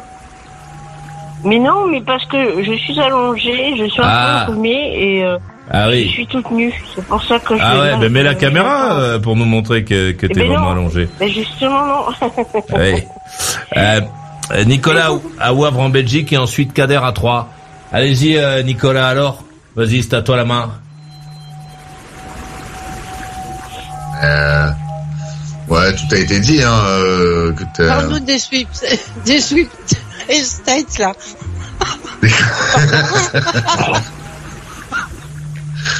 Non, mais écoute, voilà, non, je vais... Et tu es en arrêt, t'es en arrêt de travail jusqu'à quand, alors? Quand est-ce que tu vas recommencer à travailler? Je dois me faire opérer, me faire enlever l'hernie, et puis après, j'y vais, quoi. Hop. Quoi, ils vont te souder deux vertèbres? Mais non. Bah quoi, c'est ce qu'ils font. On n'est plus à ça, mais c'est pas la même chose. C'est quoi comme opération? Ce que tu viens de passer dans le jingle, c'était il y a 3 ans, c'était... non, et là, ils vont faire quoi? Ils vont faire quoi? C'est quoi l'opération? Ils vont ouvrir dans le bas du dos derrière et ils vont sortir la petite hernie qu'il y a entre les deux vertèbres. Mais c'est une bille qu'il y a entre. C'est un de tes. Non, c'est pas une bille, c'est comme bille, c'est quelque chose d'un peu élastique qui fait tampon et qui est un noyau souple. Ah oui, non. Et qui sort, non. Et c'est ça qu'ils enlèvent. Mais oui, non, mais l'élastique, il est entre les vertèbres, c'est le petit disque comme un gros joint, et la hernie, c'est une petite boule qui sort en fait du centre et qui va se mettre à l'extérieur. Mais en général, quand ils opèrent de la hernie discale, ça c'est une hernie discale, moi c'est pas une hernie discale. Ah bon, c'est quoi alors que t'as toi? C'est quoi? Une hernie lombalgique. Alors hernie. C'est quoi la différence? C'est quoi la différence? Lombalgique, opération. Et donc ça c'est quand cette opération là? Je sais pas, je me réveillerai une fois que ce sera fini. Non mais à quel moment c'est l'opération? Non mais je fais pas le marathon. C'est une blague en fait. Oui, c'est de l'humour belge, t'inquiète, c'est pas grave. Tu dis Maurice, pardon? À quel moment elle est prévue cette opération? Elle est pas encore prévue, mais pour l'instant je suis au stade où je suis en antidouleur anti-inflammatoire, kiné, séance de kiné. Si au bout encore dans quelques jours ça ne fonctionne toujours pas, je risque l'infiltration. Et si l'infiltration, parce que l'infiltration, la plupart des gens que j'ai entendus qui ont eu le même problème, l'infiltration, les résultats de l'infiltration, le bien-être que te donne l'infiltration dure quelques jours. Et si ça continue au bout de quelques jours, là c'est l'opération. C'est le stade 4. Ah oui. T'as vu un chirurgien? C'est pas sûr encore. C'est pas encore sûr. Mais une fois que l'opération est terminée, par contre, là je suis tranquille pendant un certain temps. Mais c'est quand même, anesthésie générale, c'est une opération. Tu as vu un chirurgien? Pardon? Tu as vu un chirurgien? Parce que je vais te dire, en 2 minutes, ils savent s'il faut opérer ou pas. Hein. J'ai pas encore vu de chirurgien pour l'opération parce que pour l'instant, je suis au stade de traitement, petit traitement quoi, tu vois.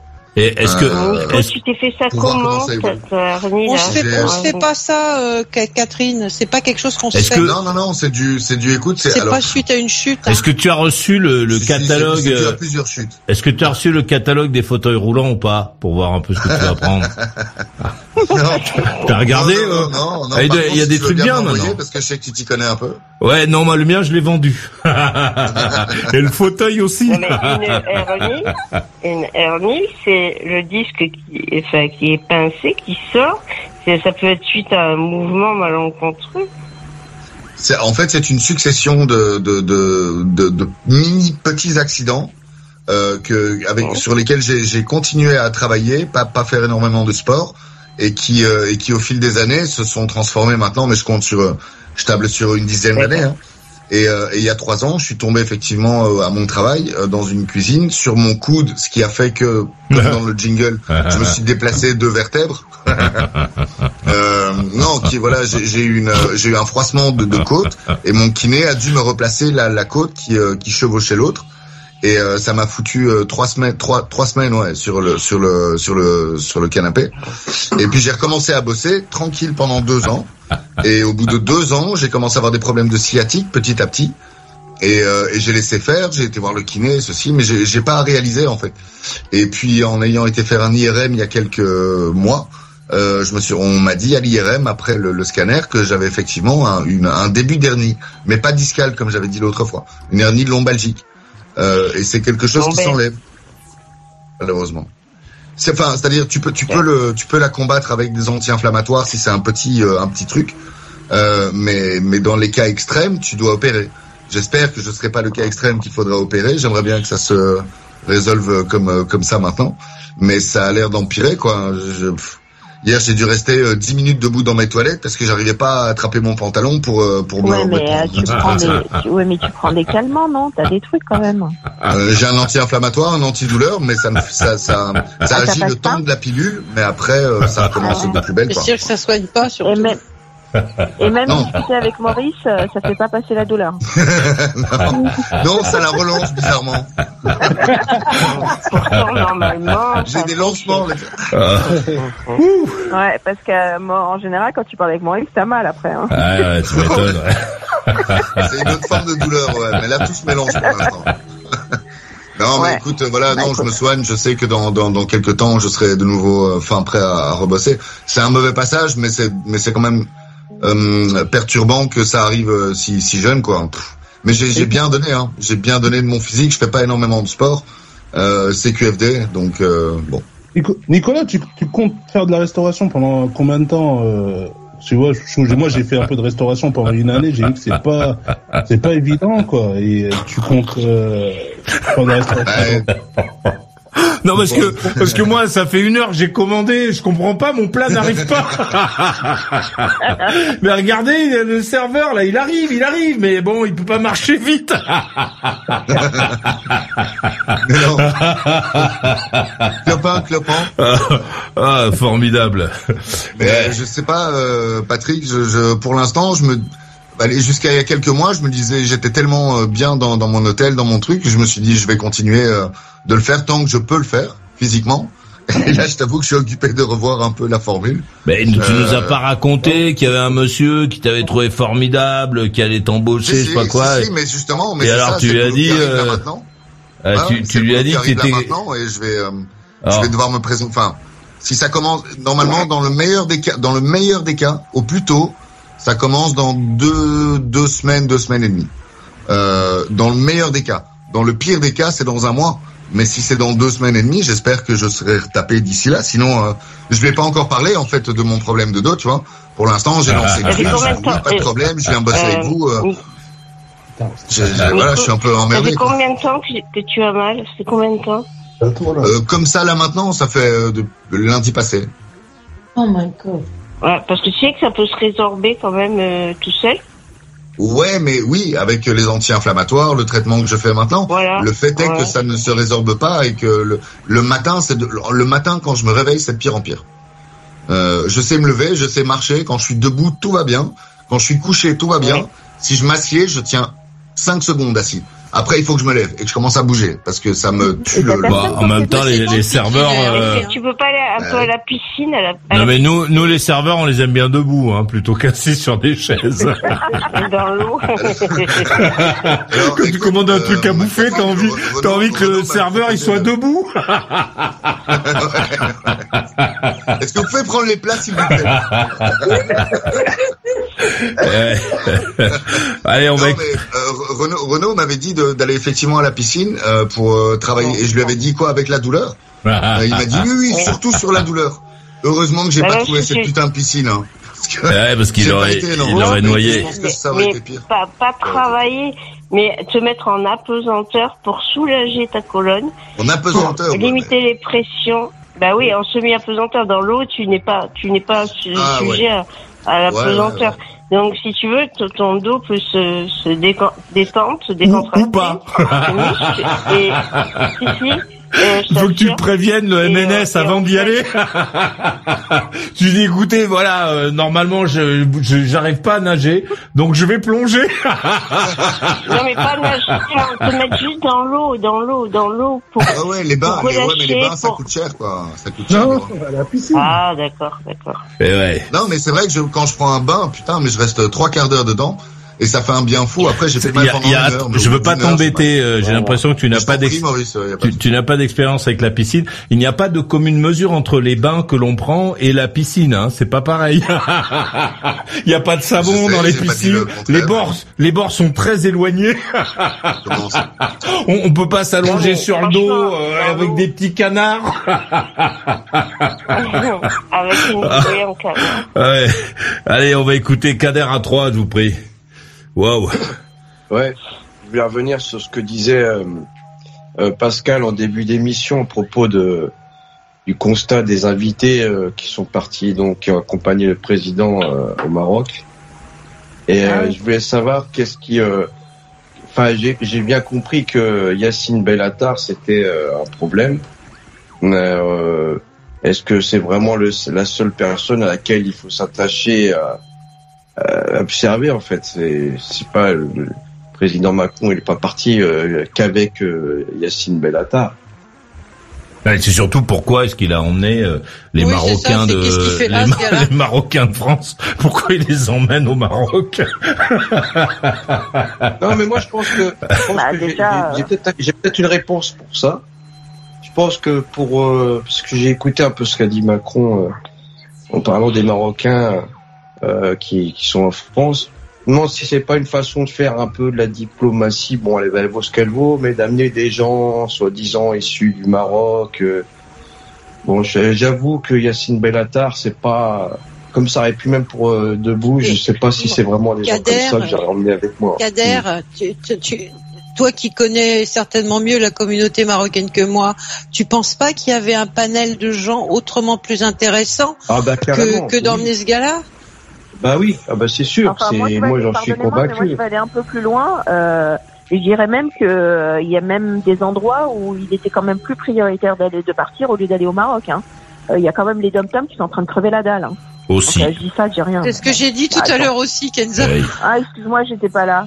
J'avais fait le lien aussi, mais bon, t'as raison. Mais oui, attends, mais elle est priorité. Oui, après, c'est de la politique, on va dire, c'est la politique nationale. Après, ça, c'est de la politique internationale. C'est pas un voyage en territoire d'outre-mer, le Maroc, Kenza. C'est un voyage qui est, ça fait temps que les relations entre le Maroc et la Kader, France. ça ne te choque pas que ce gars-là soit... Mais bien sûr, si. Moi, je trouve que mais tu sais, comme ça m'a choqué à l'époque de voir des mecs, des gens comme Debouze. Je te signale qu'il est là aussi, hein. Ouais, non, mais je comprends pas pourquoi ça vous choque. Ils sont binationaux. En fait, il y a un truc que je comprends pas. Non, mais c'est pas une question de binationalité. C'est pas une question de binationalité. Je ne vois pas ce qu'il apporte concrètement. Il développe des business. Il développe quoi? Je pense qu'il y a, comme a dit Pascal, je pense qu'il y a des gens beaucoup plus intéressants dans le business que des gens comme Yacine Bellatar ou Debouze, honnêtement. Ouais, mais ça t'en sait rien. Je pense qu'il y a des gens qui sont... Bellatar au Maroc. Il y a des gens qui ont des concepts actuellement qui sont très intéressants à voir. Moi, je vois un peu les entrepreneurs, des entrepreneurs qui sont dans l'innovation. Enfin, Yacine Bellatar et Jamel Debouze, non. C'est pas. Ouais, mais enfin, Jamel Debouze, il organise quand même l'un des galas les plus importants. Il organise pas du tout. C'est pas lui. Kenza, c'est pas lui l'organisateur. Hein. Oui, d'accord. Lui, il est là pour l'animateur. Non, mais Kenza, il faut d'abord se demander, parce que c'est avec notre pognon que ça se passe ça. Quel est le but en fait de ce voyage? Le but de ce voyage, c'est de rabibocher un peu la France avec le Maroc. Parce que les Marocains n'ont pas accepté de récupérer, le roi du Maroc n'a pas accepté de récupérer les Marocains sous EQTF qu'on avait ces 5 dernières années qu'on a sur notre territoire. Donc ça a chauffé avec eux. Bon, donc notre président, il va là-bas pour essayer d'arrondir les angles. Mais qu'est-ce que Jamel Debouze et l'autre là, qu'est-ce qu'ils viennent faire là, je veux dire? Ce sont d'accord des entrepreneurs. Moi, je sais pas si c'est lui qui organise ou pas le je sais pas quoi, mais le lien existe déjà entre la France et le Maroc avec Debouze. L'idée de ça, c'était plutôt d'emmener des gens qui n'ont pas de relation avec le Maroc et qui voudraient en avoir, et de les emmener au Maroc pour les présenter au roi. Ouais. Mais qu'est-ce que tu vas les présenter, Jamel Debouze, au roi du Maroc avec lequel il fait la fête quand il est à Paris? Comme toute délégation qui se respecte, tu as toujours des petites assiettes qui montent dans l'avion. Non, je suis pas d'accord, Kenza, parce que ces gens-là, ils viennent pas comme ça, ils montent pas dans l'avion avec un ticket. Hein. Non, et puis Debouze, on leur a dit de venir. Debouze, il a de quoi manger au bar, hein, quand même. Il arrive à se payer l'addition. Il y a effectivement des gens qui n'arrivent pas à se payer à bouffer au bar, qu'il aurait pu emmener. Non, mais pique-assiette dans le sens où ils profitent de ce voyage pour construire leur propre relation business. Oui, mais il les a déjà, Debouze. Non, mais Debouze, il les a déjà. Il les a appuyés sur son talent, son savoir. Tu vois, il n'a pas besoin, parce que l'idée quand même, c'est de prendre notre pognon pour accompagner au Maroc ou là où va le président, pour accompagner plutôt des entrepreneurs qui auraient du mal à rentrer en contact avec le Maroc. Non, mais je suis d'accord. Et puis Debouze, son argent, entre Debouze et Bellatar, je veux dire, c'est quand même pas le même personnage. Et puis Debouze, son argent, il le fait surtout en France. Je pense qu'il fait beaucoup plus son argent en France qu'au Maroc, Debouze. Ah ça, moi j'en sais rien. sommes le 29 octobre et nous fêtons les Narcisses. 1917, naissance d'Eddie Constantine, chanteur et acteur américain. 1919, naissance de Pierre Tugaud, alias Pierre Doris. Pas plus tard que cet après-midi, il y a une très jolie fille qui m'a abordé tout en chair et en bosse avec un corps de bretzel amoureux, là. Une fille que j'aurais bien ramenée chez ma mère, si j'avais eu confiance en mon père. Comédien et humoriste français. 1919, naissance de Félix Marten, acteur, réalisateur et chanteur français. 1932, lancement du paquebot Normandie. Nous sommes à Saint-Nazaire. La France vient d'offrir à la... 1946, naissance de Pierre Groscola, chanteur et compositeur français. 1947, naissance de Richard Dreyfus, acteur américain. American Graffiti, Les Dents de la Mer, c'est lui. 1956, Maria Callas fait ses débuts au Metropolitan Opera de New York dans Norma. 1957, Bobby Helms enregistre. 1980, l'humoriste Coluche annonce sa candidature à l'élection présidentielle. Il y a 36 000 maires en France et il y en a 20 000 qui sont pas attachés à un parti politique. Et sur les 20 000, il y a je sais pas combien de milliers de bleds de moins de 1000 habitants où ils ont rien. Ils avaient une fête foraine tous les ans, ils avaient un bal tous les samedis, ils avaient plusieurs bistrots et une église. Bon, maintenant, on a interdit les fêtes foraines, on a interdit les bals du samedi soir et les bistrots ferment. Alors bientôt, ils vont leur fermer l'église et puis après, ils n'auront plus qu'à se tirer. Les sondages le créditent de 16% d'intention de vote. 1981, décès de Georges Brassens, auteur, compositeur, interprète français. 1998, décès de Paul Mizrachi. Paul Misraki, compositeur, auteur et chanteur français. Puisque la mort est la paix éternelle, si tu veux la paix, fais le mort, de Jean Lancelme. Dragon, vous pourrez mettre à profit cette journée bénéfique. Lundi, sur Maurice Radio Libre, on disait ça. C'est l'éducation que nous donnons à nos enfants. Je dis toujours à mes enfants, mon fils il conduit, il a 18 ans, depuis combien de temps il conduit. Dès que il y a la sirène de la police qui t'arrête, tu t'arrêtes. Même si t'es en tort, même si je préfère aller te chercher. Je préfère aller te chercher dans un commissariat vivant que d'aller te chercher mort. Oui, mais ça c'était avant. Maurice Radio Libre, souvent copié, mais jamais égalé. Maintenant, nous sommes ensemble dans Maurice c'est la nuit. 12. Fais-toi plaisir tout en soutenant ta radio préférée.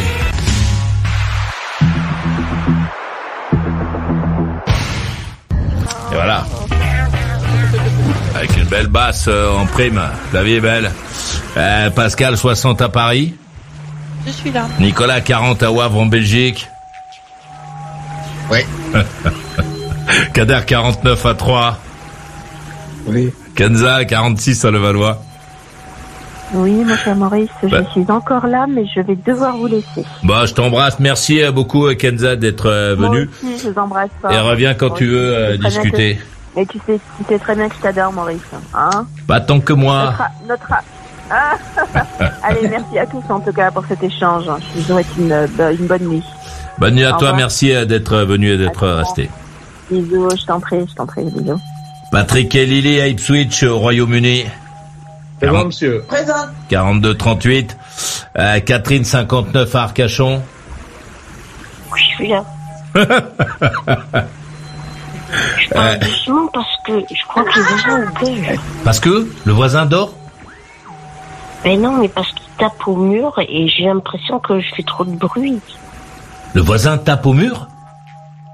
Ben ouais, j'entendais que ça tapait, alors j'ai baissé le son. Ah bon? C'est un nouveau truc, ça, non, les voisins qui tapent au mur?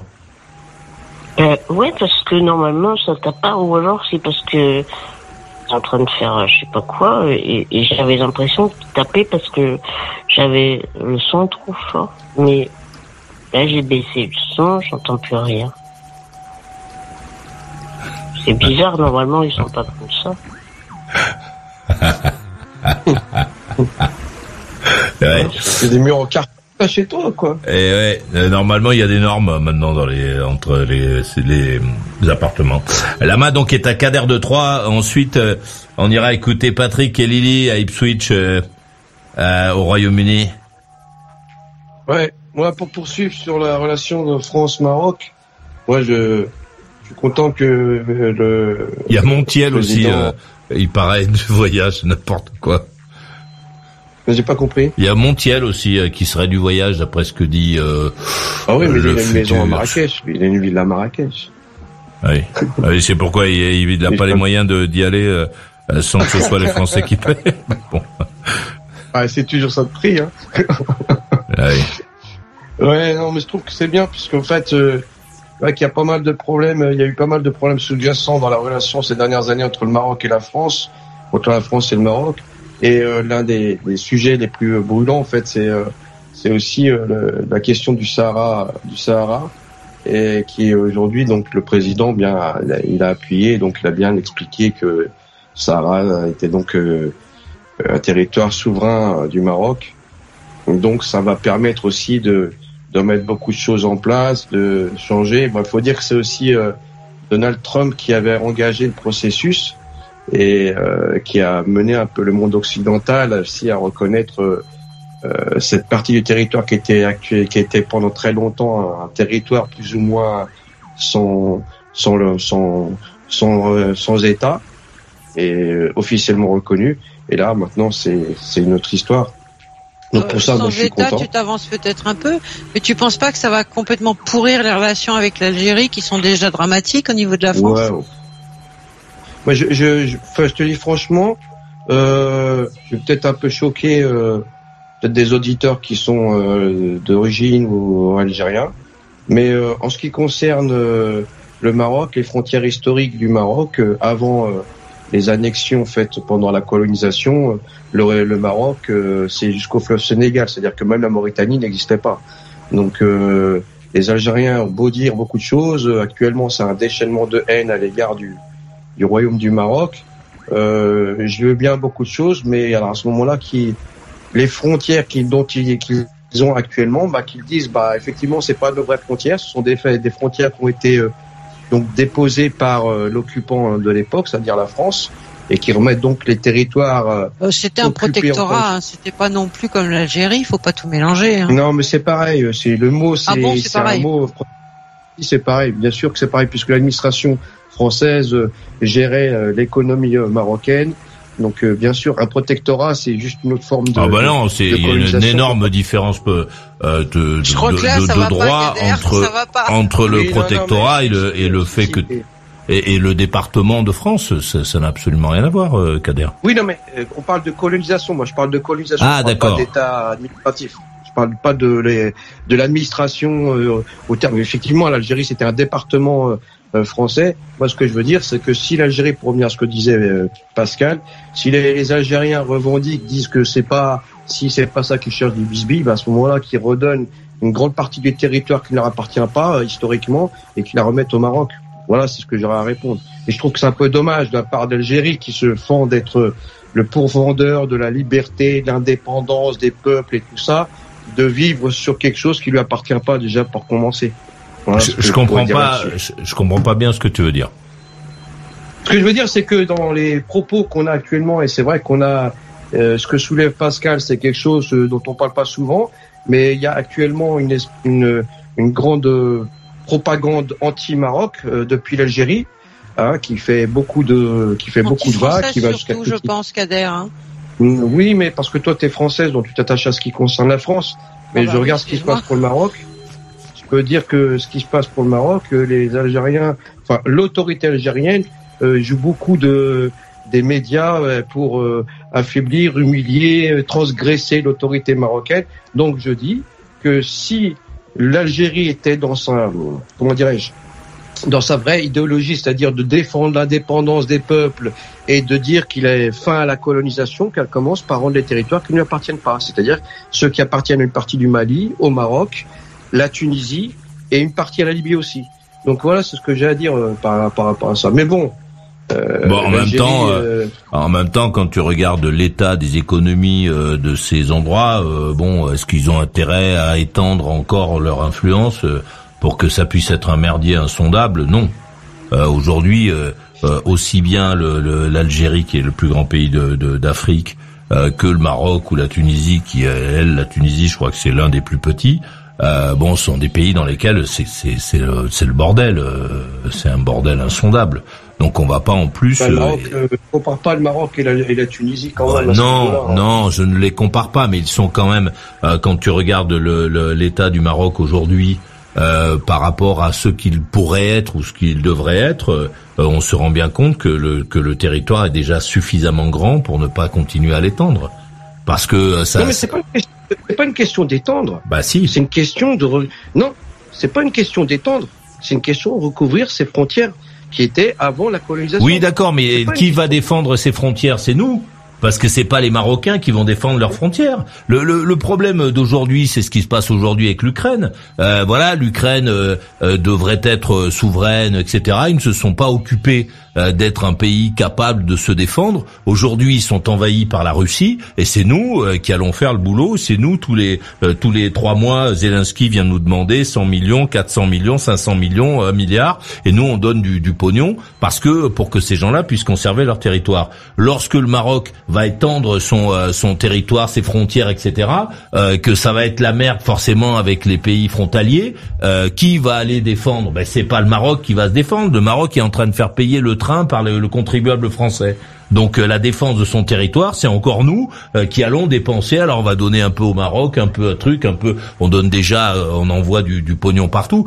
Donc tu vois, je pense que c'est assez confortable pour tous ces souverains là partout de revendiquer des territoires, de parler de leurs frontières en se disant c'est pas grave, si jamais un jour c'est la merde, c'est les autres qui vont s'en occuper.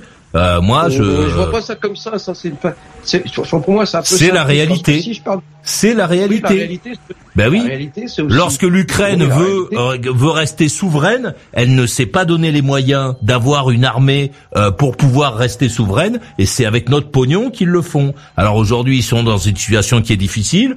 Bon, très bien, on le fait tous les 4 matins, on donne du pognon. Lorsque le Maroc va étendre ses frontières et de toute façon, il ne sera pas capable de défendre ces frontières-là, ben c'est encore nous qui allons donner du pognon. Un jour, il faudra que ça s'arrête, parce que nous, on donne du pognon qu'on prend à crédit. C'est-à-dire qu'on l'a pas, l'argent qu'on donne à tout le monde, qu'on envoie. À ce moment-là, Maurice, je suis désolé, mais la souveraineté de la France aussi passe par l'OTAN, et l'OTAN, c'est un organisme. Mais oui, mais l'OTAN, c'est aussi le citoyen français. C'est ce que j'essaie de te dire. C'est le contribuable français qui finance. Lorsqu'il faudra aller défendre les frontières du Maroc, c'est encore le contribuable français et les autres. Mais en tout cas, moi, je suis le contribuable français. Ben, c'est nous qui allons donner du pognon pour aller défendre les frontières du Maroc, parce que le Maroc a revendiqué je sais pas quoi et qu'on a dit oui. Tu vois, c'est nous qui allons payer. Moi, je vois pas ça comme ça parce que. Mais c'est comme ça que ça va se passer.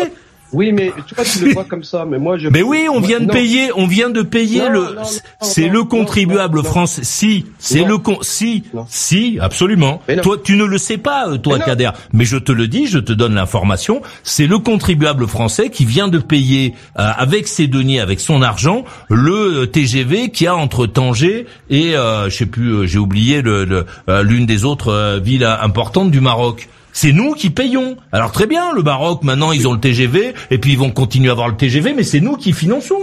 Donc il y a un moment où effectivement c'est très bien que notre président aille serrer les mains, emmener tous les mecs qui ont envie de manger gratos là-bas, mais ce ne sont pas que ces gens-là qui vont financer. C'est l'ensemble des Français, ceux qui n'ont rien demandé, vont être obligés de financer. C'est important de voir les choses comme ça.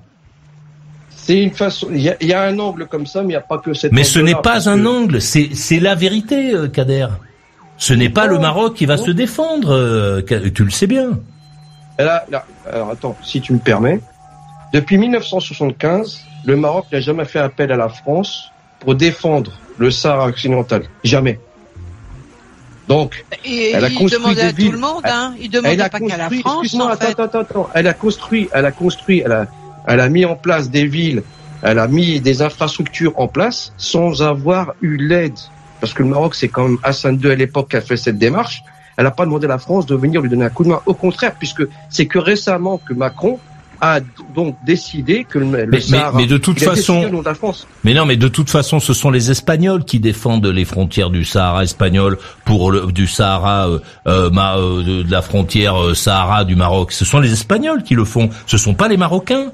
Alors c'est très bien, moi je dis de définir des belles frontières qui font plaisir au roi du Maroc, c'est très bien, mais ce sont les autres qui s'en occupent et ce sont les autres qui financent. Alors oui, on peut très bien tous repousser nos frontières et dire aux autres quand ça sera la merde, vous viendrez, vous allez vous en occuper. Moi je ne comprends pas qu'on fasse ça. C'est un peu logique, c'est un peu normal. Enfin, je trouve que c'est un peu normal quand l'Allemagne a annexé l'Alsace et la Lorraine. On était bien content de trouver des pays pour nous aider à récupérer ces territoires-là, non? Comment on l'a récupéré on l'a pas récupéré avec un conflit armé, l'Alsace et la Lorraine. Il n'y a pas eu de conflit armé pour récupérer. Attends, tu peux pas dire que c'est juste tout seul que la France a récupéré l'Alsace-Lorraine. Non, c'est une tractation qu'il y a eu avec l'Allemagne pour que cette partie de l'Allemagne ou de la France redevienne française. Mais il n'y a pas eu de conflit armé. Ce que je veux dire, mon propos, c'est que je suis content que les relations entre la France et le Maroc s'améliorent, ça avance. Bon, ça c'est bien, ouais. Et que je trouve que c'est bien que le Maroc puisse bénéficier d'accords avec la France comme il en a avec la Chine, avec d'autres pays par ailleurs aussi, puisqu'on pense que en termes de France, je rappelle quand même que le Maroc, pendant presque 10 ans, le roi du Maroc, il était à l'étranger. Tu vois, le port de Tanger, c'est, je crois, le premier.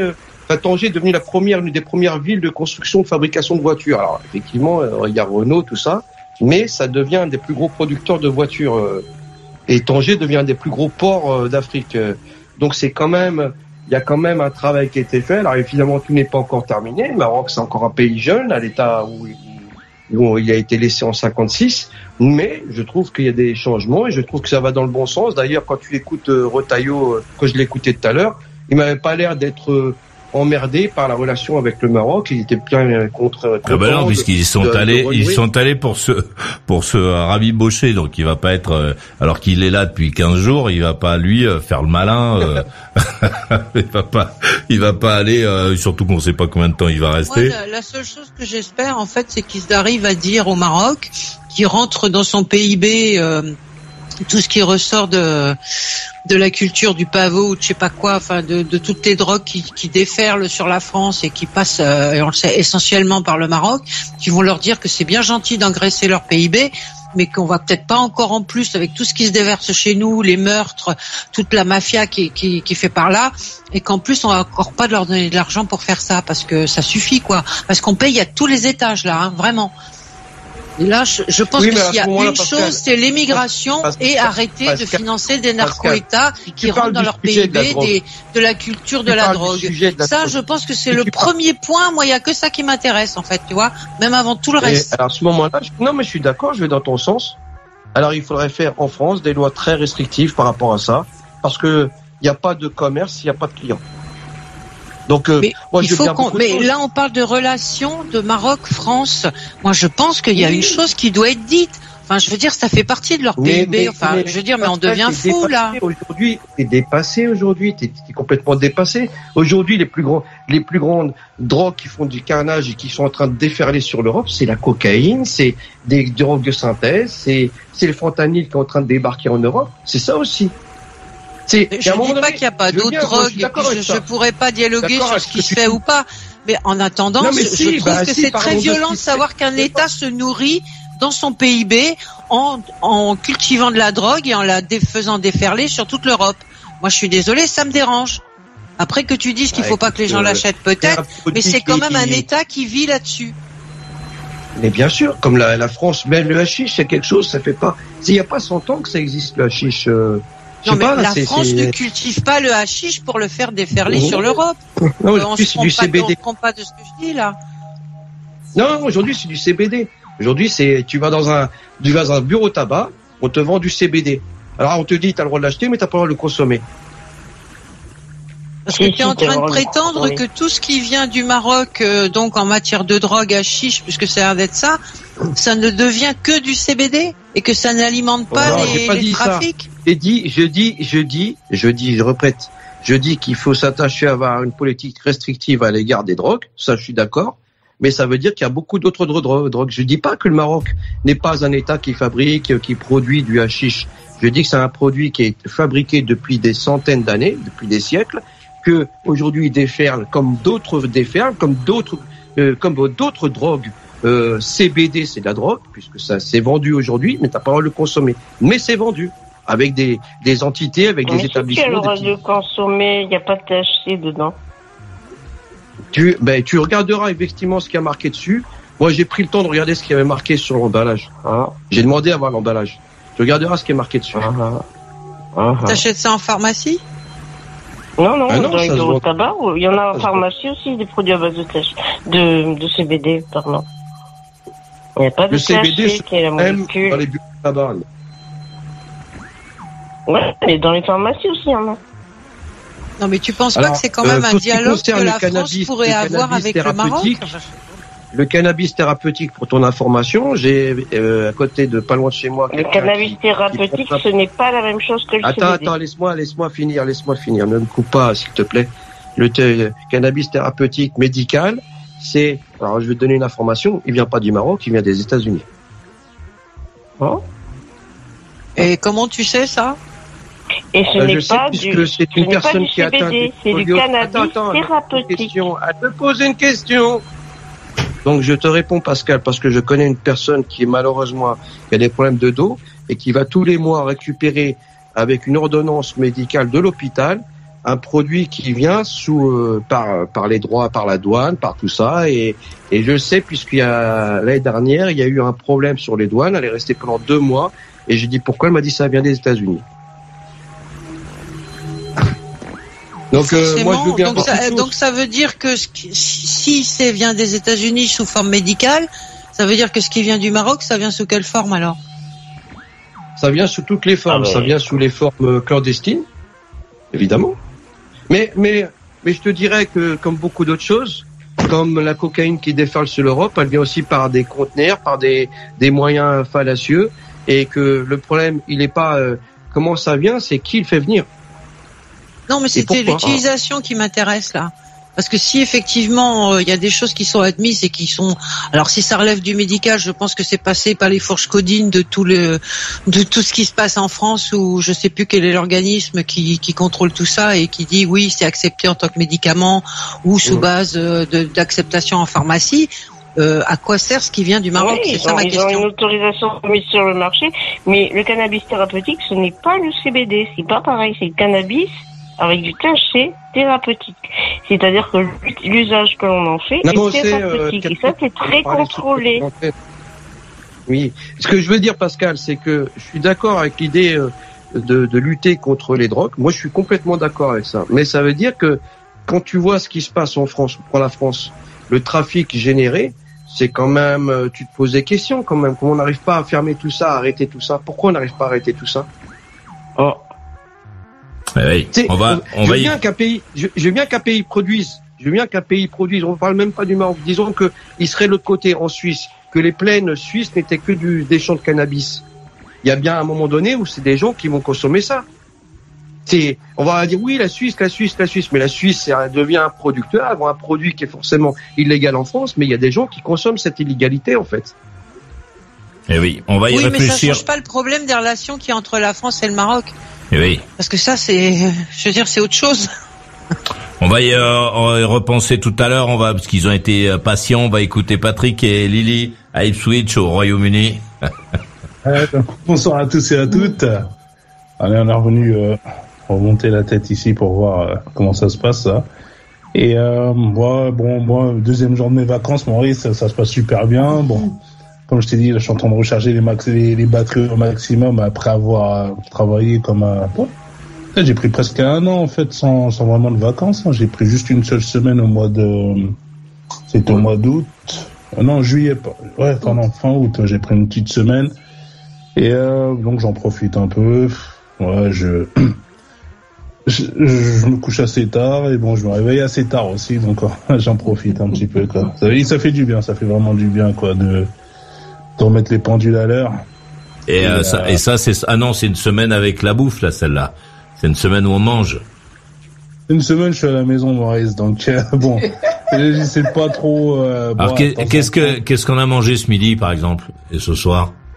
Ce midi, en fait, qu'est-ce que j'avais? Non, à midi, j'ai pris, comment ça s'appelle, merde, comment on appelle ça? Je sais pas si tu vois comment on appelle ça, merde. Des poireaux. Non, c'est pas ça, Maurice. Ça s'appelle un club sandwich. Ah ouais. Je sais pas si tu connais. Ouais, oui, un club sandwich, bah oui, c'est ce que c'est un club sandwich. C'est un sandwich triangle avec de la salade et puis une pauvre tranche de jambon dedans qui est pas contente d'être là. C'est des sandwichs triangles, tout ça, donc bon, je me réveillé le matin, je me suis réveillé, honnêtement, il était quoi? Non, et quoi, et tu manges ça chez toi? Non. Ouais. J'ai demandé de faire ça. Ah, non, Patrick, il faut porter plainte contre Lily. Hein. C'est pas acceptable l'histoire. Elle est en train de te maltraiter. Elle est en train de te maltraiter. Te faire manger des sandwichs triangles à la maison. Mais oui, c'est bien pour toi. Allez, mange ça, toi. Tais-toi. Maurice, à la place de, tu vois, en fait, le pain, c'était pas du pain. C'est pas du pain. Ici, tu vois, ils ont un rayon, ça s'appelle Free From, en fait. C'est-à-dire que c'est Free From, c'est sans gluten, sans... Ouais, c'est ça, ouais, c'est un truc, il y a rien dedans. ça ressemble à du pain, mais c'est même pas du pain non plus. Patrick, à la fin de l'émission, tu fais des signes pour montrer ton numéro de téléphone et on appellera les flics pour toi. Tu montes 5. Comment ça s'appelle? Mais non, mais Patrick, enfin, tu peux pas manger des faux sandwichs triangles, t'imagines? Avec plein de salade, avec de la tomate, etc. Mais mon Dieu. Ça passait méga crème. Ah oui, je l'ai dit. Je l'ai dit, on ne parle pas de ça, c'est que Maurice va dire que je te maltraite, t'as vu? Elle réussit à lui faire manger de faux sandwichs triangles et il en parle avec plaisir. Lily, elle est formidable, je crois qu'on va l'embaucher, nous.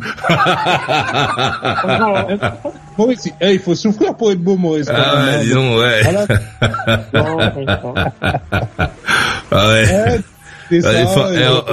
Honnêtement, on devrait l'embaucher là, tu sais, la faire travailler dans l'univers carcéral chez nous.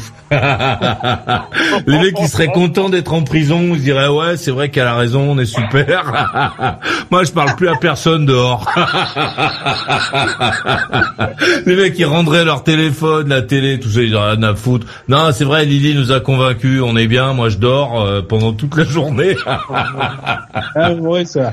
Après ça, je pète la forme. Franchement, là, j'ai encore rien dedans. Bon, mais ça va tranquillement. Je suis en train de. Là, Maurice, ce soir, je l'ai fait une petite des avocats avec des oignons rouges, hein. Ouais, des oignons rouges. Ah, c'est bien ça.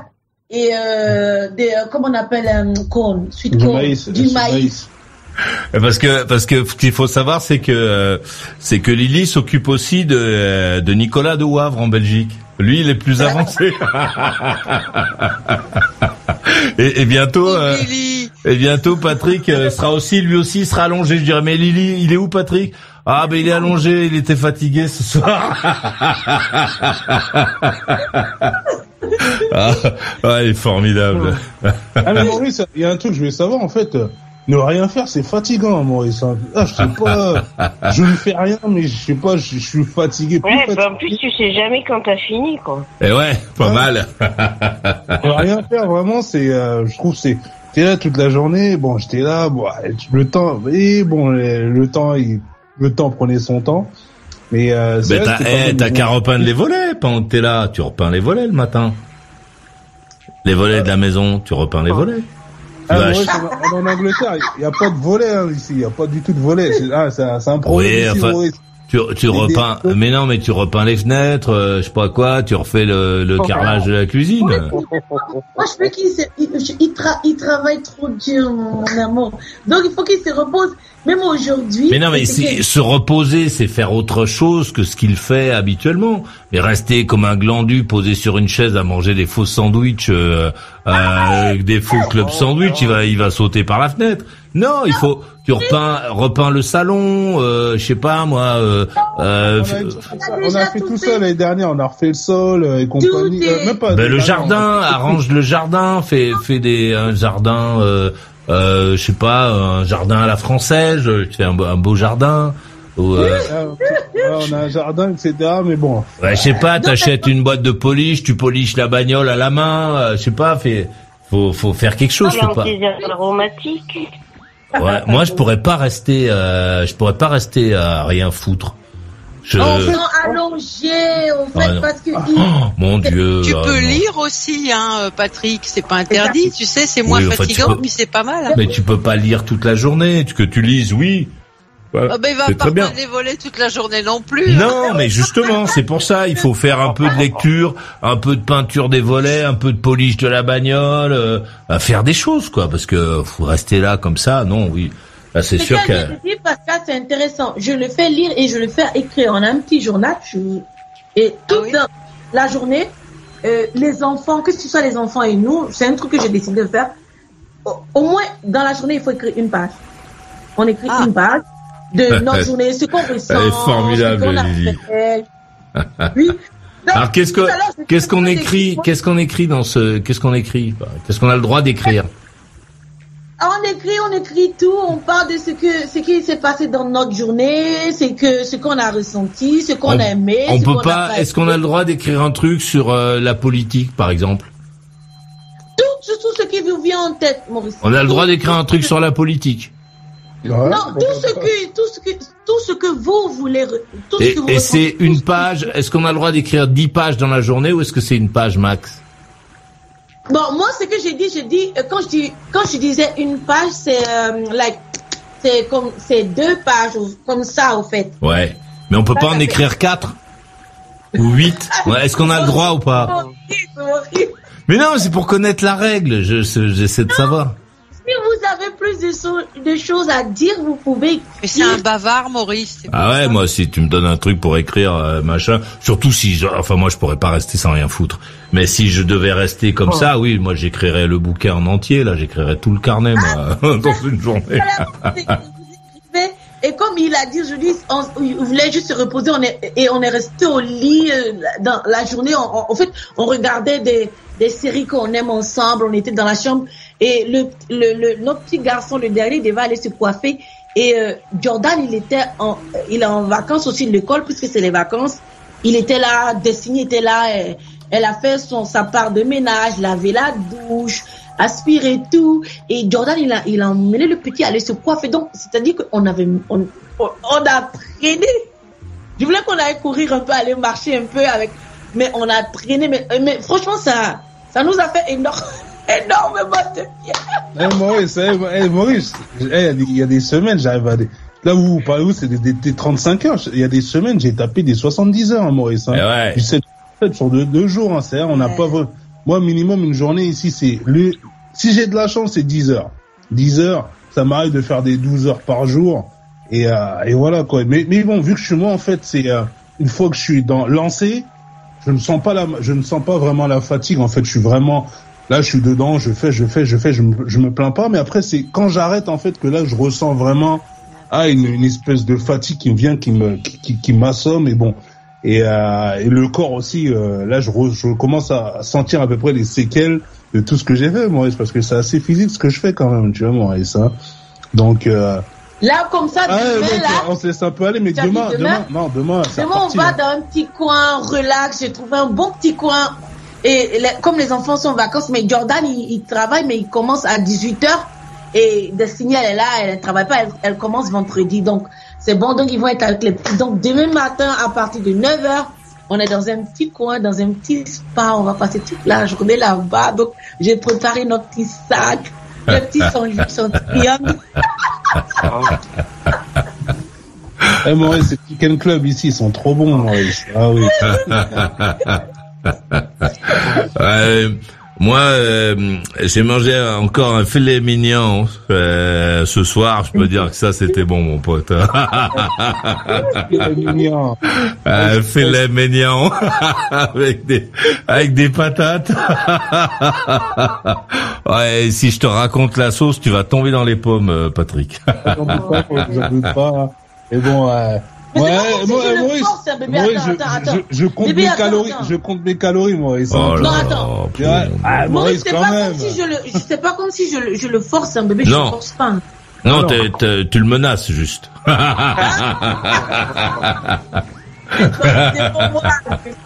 Non, Maurice, bon, je sais pas. Moi, je suis un mec, tu vois, je suis vraiment. Je suis vraiment dans certains excès, tu vois. Et après, franchement, avoir un petit contrôle, avoir, tu vois, essayer d'avoir surtout du contrôle, quoi, tu vois. Tu vois, ça fait pas de mal, hein, au bout d'un moment, tu vois, Maurice. Hein. Non, t'inquiète pas, je peux manger c'est quoi? C'est une entrecôte, 1 kilo d'entrecôte comme tu fais, Maurice, ça sans problème. Hein, mais bon. Une côte de bœuf d'1,2 kg. Ça, c'est vraiment bien. Tu te mets derrière ça avec un bon couteau. Tu manges ça, et ça, c'est des choses qu'il faut manger tout seul. Sans personne qui te parle. Maurice, ça t'arrive jamais de regretter. Putain, j'aurais pas dû manger autant que ça. Non. Jamais ça devient au travers de la tête, non? Non, parce que quand je me fais ma côte de bœuf, je vais dans mon resto favori, ils me connaissent. Je m'installe à ma place, j'ai ma place. Si jamais elle n'est pas libre, je me mets au bar, j'attends qu'elle se libère. Et ensuite, je me mets à ma place et là, on me sert mon truc et je mange sans parler à personne. Je bouffe ma côte de bœuf avec tellement de plaisir. Tu verrais, je pense que ça te mettrait l'alarme. Hein. Tu te dirais, ce mec-là, il a l'air vraiment d'être heureux. Quand tu manges, Maurice, tu manges assez vite ou vraiment tu prends vraiment ton temps pour savourer? Ouais, je suis un mec qui mange vite quand même. Mais bon, je ne me presse pas en tout cas. Tu vois, je me presse pas, mais bon, je suis quand même quelqu'un qui mange plutôt vite, quoi. Mais je suis comme ça. Ouais, des fois, moi, ça m'arrive, quoi. Après, je me regarde, je dis, putain, pourquoi j'ai bouffé? J'aurais pu. Je sais pas, en fait, tu vois, j'ai une voix dans la tête qui me dit, mais putain, pourquoi t'as fait ça? T'aurais pu. Parce que toi aussi, tu prends du poids. Parce que Maurice, en fait, pourquoi je le suis, comme il est asthmatique, Patrick, donc, faut qu'il fasse attention à son alimentation, à ce qu'il consomme aussi, au fait. Quand je vois qu'il commence à aller prendre un peu trop de poids, donc, il faut que je sois là pour lui dire, attention, doucement, parce que en fait, c'est bon pour lui-même, c'est pour sa santé, hein. Et lui-même, il sait. Parce que s'il prend un peu trop de poids, c'est pas bon avec l'asthme et les crises d'asthme. Là, je suis contente, on n'en a pas eu ces temps-ci, là. Parce que quand il pique les crises d'asthme, là, c'est comme si, tout ton monde, c'est comme si, tout ton monde s'écoule, au fait, parce que tu te dis, mais attends, tu le vois, il n'arrive pas à respirer, les pompiers sont sur lui, donc tu te dis, mais attends, c'est pas possible. Ça, en fait, c'est choquant, c'est traumatisant, non seulement pour moi, et pour les enfants. Donc, pour éviter un peu tout ça, donc, il faut qu'il fasse aussi un peu attention à son alimentation, et comme je dis, c'est bon pour lui pratiquer un peu du sport. Donc, là, demain matin, moi, je me réveille pour aller courir. Donc, avant d'aller dans le petit spa, je l'ai demandé s'il veut bien venir. Il ne va pas venir, mais bon. Donc, ça, c'est un peu ça, c'est pour son propre bien. C'est pour ça, parce que on a vécu des situations vraiment un peu, c'était très, très, très dur. Et comme je dis, c'est traumatisant, pas seulement pour moi et pour les enfants, parce que quand vous voyez la personne que vous aimez dans cet état-là, elle n'arrive pas à respirer, il y a plein de gens sur lui en train de essayer de le réanimer. Donc, en fait, c'est fort. Donc, j'espère qu'on ne va plus revivre ces genres de situations traumatisantes. Donc, et lui aussi, il commence à prendre conscience. Voilà, parce qu'une fois qu'il prend un peu trop de poids, c'est surtout qu'il est asthmatique. En fait, c'est pas bon. Donc, j'ai beaucoup peur. Donc, c'est la raison pour laquelle, sinon il peut bouffer tout ce qu'il veut manger. T'en veux encore? Retrouve toutes les émissions en intégralité dans la boutique. Maurice, c'est ton meilleur ami. Il te parlera encore quand plus personne ne s'intéressera à toi. Maurice Radio Libre, la radio qui écoute et transmet l'histoire des gens.